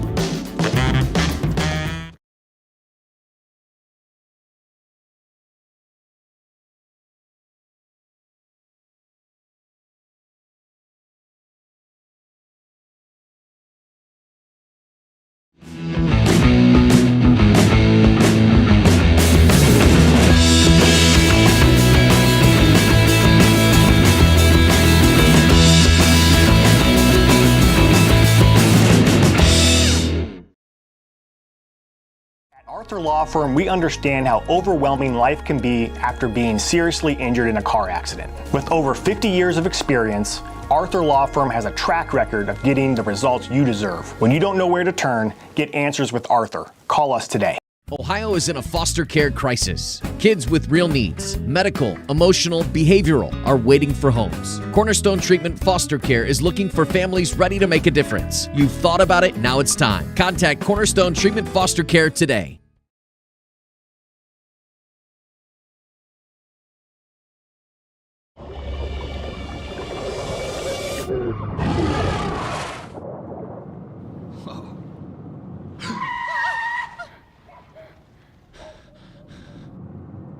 Eyes forward. Don't drive distracted. Estill Chevrolet Cadillac is this area's new and used car headquarters, earning your trust one satisfied customer at a time. Estill Chevrolet Cadillac, North Clinton Street in Defiance, and online at drivebobestill.com.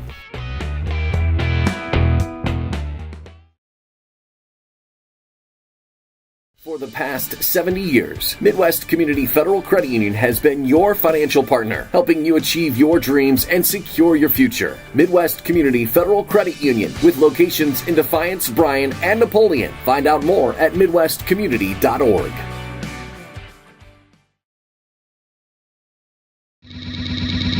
Brunswick Eye and Contact Lens Center. Personalized service and quality products in a friendly and caring atmosphere.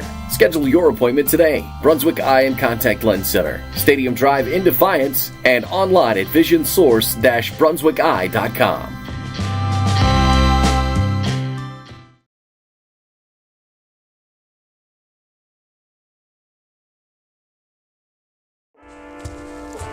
One in 10 kids vape.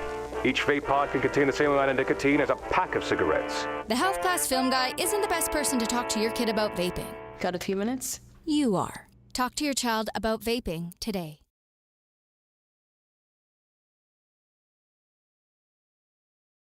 Simplify your everyday banking with convenient account options and digital banking features that fit your unique lifestyle. Premier Bank, everyday banking solutions designed for you. Explore solutions today at yourpremierbank.com.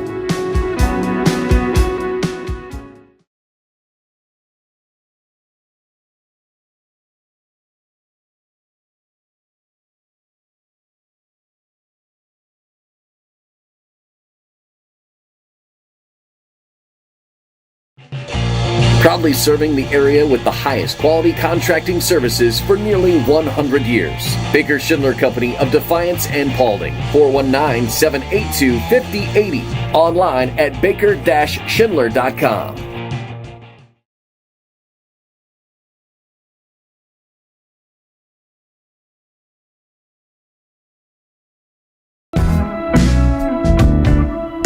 Visit Mark Moats Ford and check out some of the best new Ford models. Mark Moats Ford has been serving the Defiance community since 1916. Visit them today, County Road 424 in Defiance, and online at markmoatsford.com.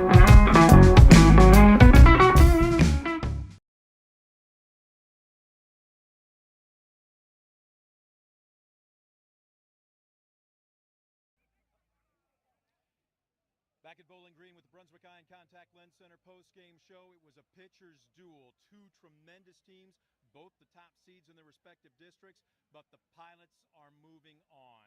2-1 over Tiffin Calvert. Where did those two runs for Ayersville come from? In the bottom of the third on an 0-2 count. Mickey Shreve goes yard over the left field fence. It stands up, and she joins us right now. The player of the moment. You can smile. It's okay. You don't have to hold that back. Trying to Okay, I want you to break down that at bat for me, but first, can you put what you're feeling right now into words? Oh man, I'm so excited. I wanted to go out my senior year with at least one home run, and I finally did it, especially when it mattered. But mostly what was going through my head was he wasn't calling anything high. So Kendra, Ariel, all of them were saying, leave it up, leave it the junk. So then I was like, okay, 2 strikes. I got a hit. Don't want to strike out. And then it just went. I just didn't want to strike out. Well, you didn't. So congratulations. Thank you. Okay, but you're sitting on an 0-2 count. I mean, she could have thrown anything. Were you sitting on a specific pitch? Nope, I was swinging at anything. I got nervous. Unless it was up here, obviously. But if it was anywhere where I could hit, I was swinging. So you were zoning up even though you had 2 strikes? Where was it? Do you remember where it was sitting? Nope, I had so much adrenaline going through me. I just wanted to hit. Just like in here.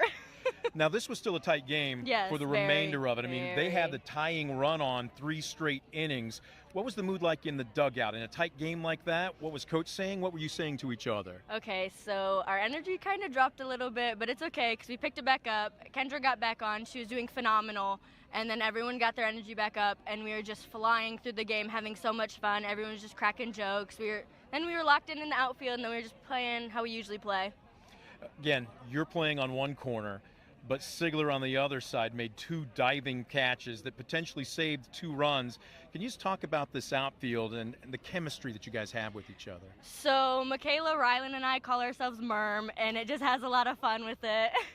So, yeah, it was Merm, just, yeah. Do I want to ask? It's just our first initials. It's nothing bad. It's nothing bad. I think we should nickname them the Prairie Patrol because nothing falls in the prairie with this outfield. All right, you've earned the right to wear that uniform one more time. Dang straight. You're back here on Friday. Yep. Walk us through what this team's mindset's going to be in the next 24 to 48 hours. One play at a time, one pitch at a time, one hit at a time. Sounds very coach speak. Yep. Coach Zartman has taught them well. At least for the next hour, maybe 90 minutes on the bus ride home, enjoy it, will you? Oh, I'm enjoying it the whole rest of the night and into tomorrow. She might get used to being our post-game guest, too, as well, huh? There's been great demand. We'll see if she brings up something worth having her on again on Friday. Best of luck to you. We're going to be back here again. Thank you. Nikki Shreve joining us on the Brunswick Eye and Contact Lens Center post-game show. Rep Boyd will rejoin me. We'll break it all down right after this. You're watching DCTV Sports.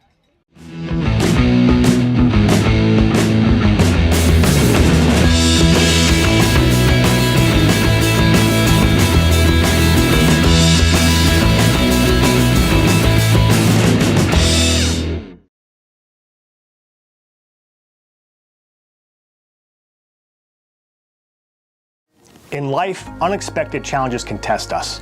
If you've been seriously injured in a car accident, you deserve a team that understands. Because your story matters. Call Arthur Law Firm today. We'll fight for you every step of the way.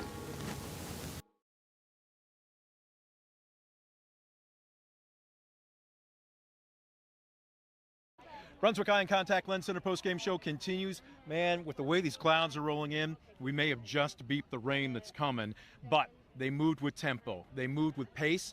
They moved with purpose. And they're going to be playing back here on Friday. The Honey Badger, Kendra Waldron, joins us right now. She goes the distance, 7 innings. As a matter of fact, I look down here. I'm not sure if you had 1 walk, maybe 2 walks by my cursory book of checking my book. It's 2. 2 walks. She knows it. She knows more than I do. She probably knows what she did last season, but 10 strikeouts. Now, they score early. Yes. Walk us through, again, Mickey kind of said the team had to reset. Like there was a little bit of a drop in the energy. It sounds like the coaches called you on it. Walk us through the game from the beginning to the end. Beginning to the end. Okay, so beginning of the game, we're motivated. They have very high energy, so like that kind of intimidates us just a little bit. Like obviously, like high energy does intimidate anyone, I think. But honestly, throughout the game, we just built on their energy, and our energy just got higher and higher, and our momentum just flew to the end of the game. So. Walk us through your approach, because they had 6 hitters batting 380 or more. They had a couple hitters batting 500 or more. Looked like you wanted to work not just upstairs and downstairs, but you worked inside and outside. Was that Scroogey working for you today? Yeah, it was. And I honestly rely on Aubrey I'm sorry, she's married now, so much, because she calls all my pitches. She literally scouted the batters. She's writing down what we need to do for each batter. So I really just rely on her for my pitch calls. So. All right, let's walk us through the plate today. You had opportunities, but you're facing a freshman who's going to be very good in another 3 years as well. This was a battle. What were you guys talking about? How were you getting her down, so to speak, over the last few innings? So obviously we just got to come in with an open mind. We got to come in thinking that she's a good pitcher. We can't think any less of them. We can't think, oh, we're going to beat this team. So we come in with an open mind, figure out her pitches in a few innings, and then after that we just roll with it. Looked like you started laying off the high stuff, maybe about the 3rd inning on or so. Was that what you guys were talking to each other about? Yes, because I noticed that as a pitcher, I can see what the umpire is calling. So I tell my team, I'm like, hey, don't swing at this, don't swing at that. So being a pitcher honestly just helps that. So. All right, you've got about a day and a half before you're right back here again. Yes. We know what's on the line, a trip to Firestone. At the same time, do you treat it any differently? I know Coach Zart talks about just the next game on the schedule. What's this team's mindset going to be in the next 2 days? Come in thinking that it's just a regular game. Come in thinking that it is not a regional final game. And honestly, that's it. That's it. Just walking in with energy, walking in like we usually do. No need to overcomplicate these things, ladies and gentlemen. She's simple. She's very effective. She's also very good. Kendra Waldron, congratulations to you. We'll be back here on Friday. Best of luck. Thank you. She's full of thanks, too. We're going to take a quick time out. We're back with more of the Brunswick Eye and Contact Lens Center postgame show. You're watching DCTV Sports. Ohio is in a foster care crisis. Kids with real needs, medical, emotional, behavioral, are waiting for homes. Cornerstone Treatment Foster Care is looking for families ready to make a difference. You've thought about it, now it's time. Contact Cornerstone Treatment Foster Care today.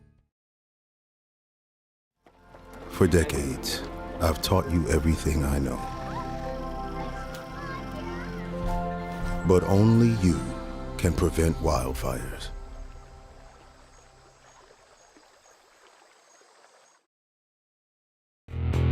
Estill Chevrolet Cadillac is this area's new and used car headquarters, earning your trust one satisfied customer at a time. Estill Chevrolet Cadillac, North Clinton Street in Defiance, and online at drivebobestill.com.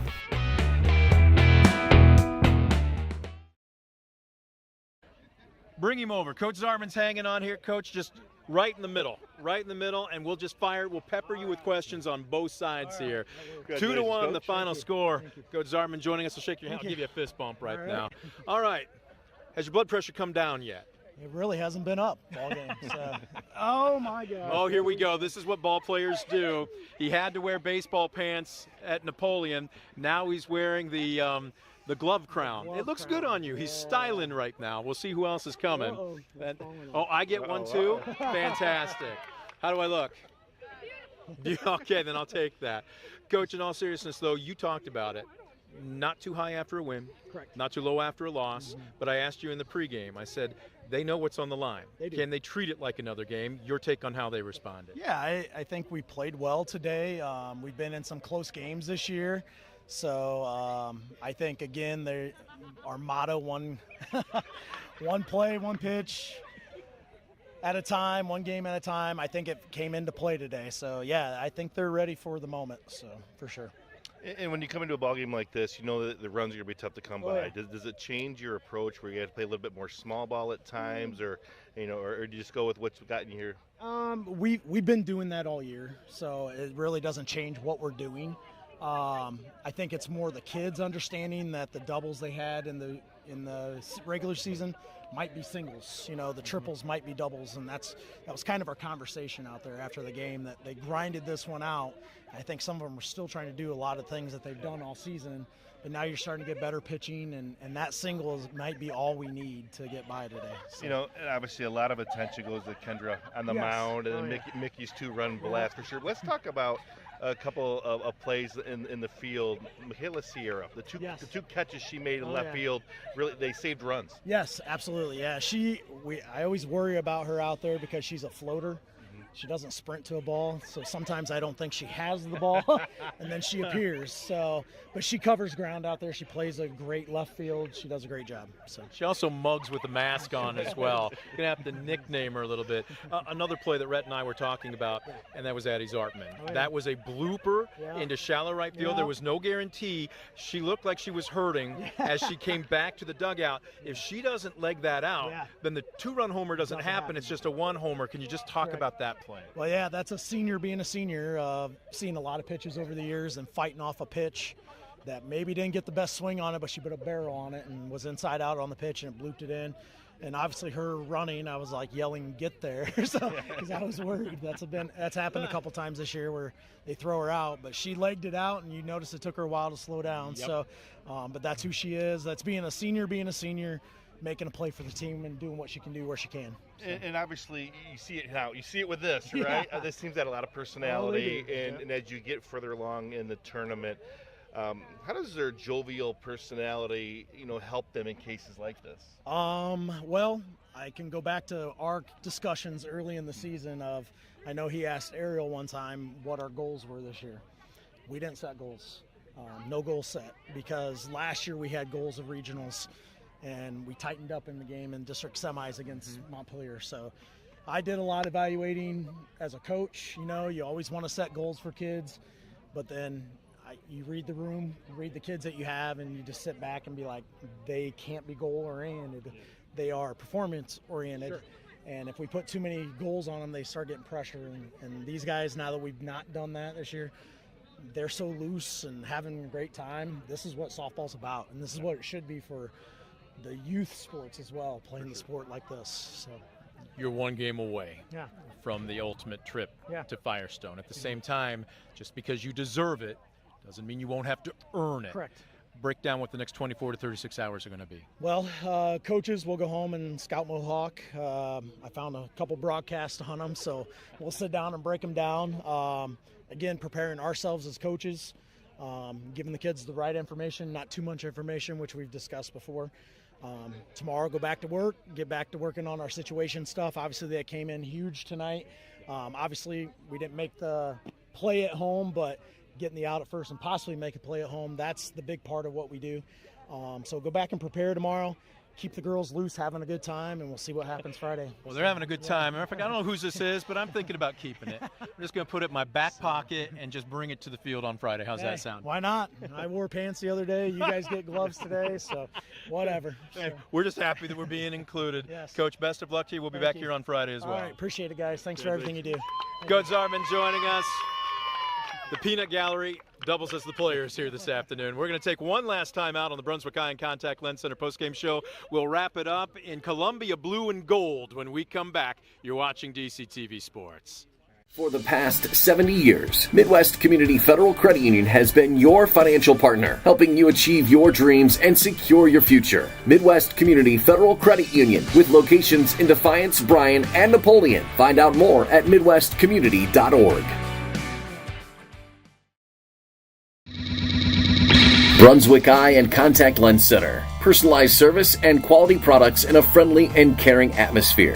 Schedule your appointment today. Brunswick Eye and Contact Lens Center. Stadium Drive in Defiance and online at visionsource-brunswickeye.com.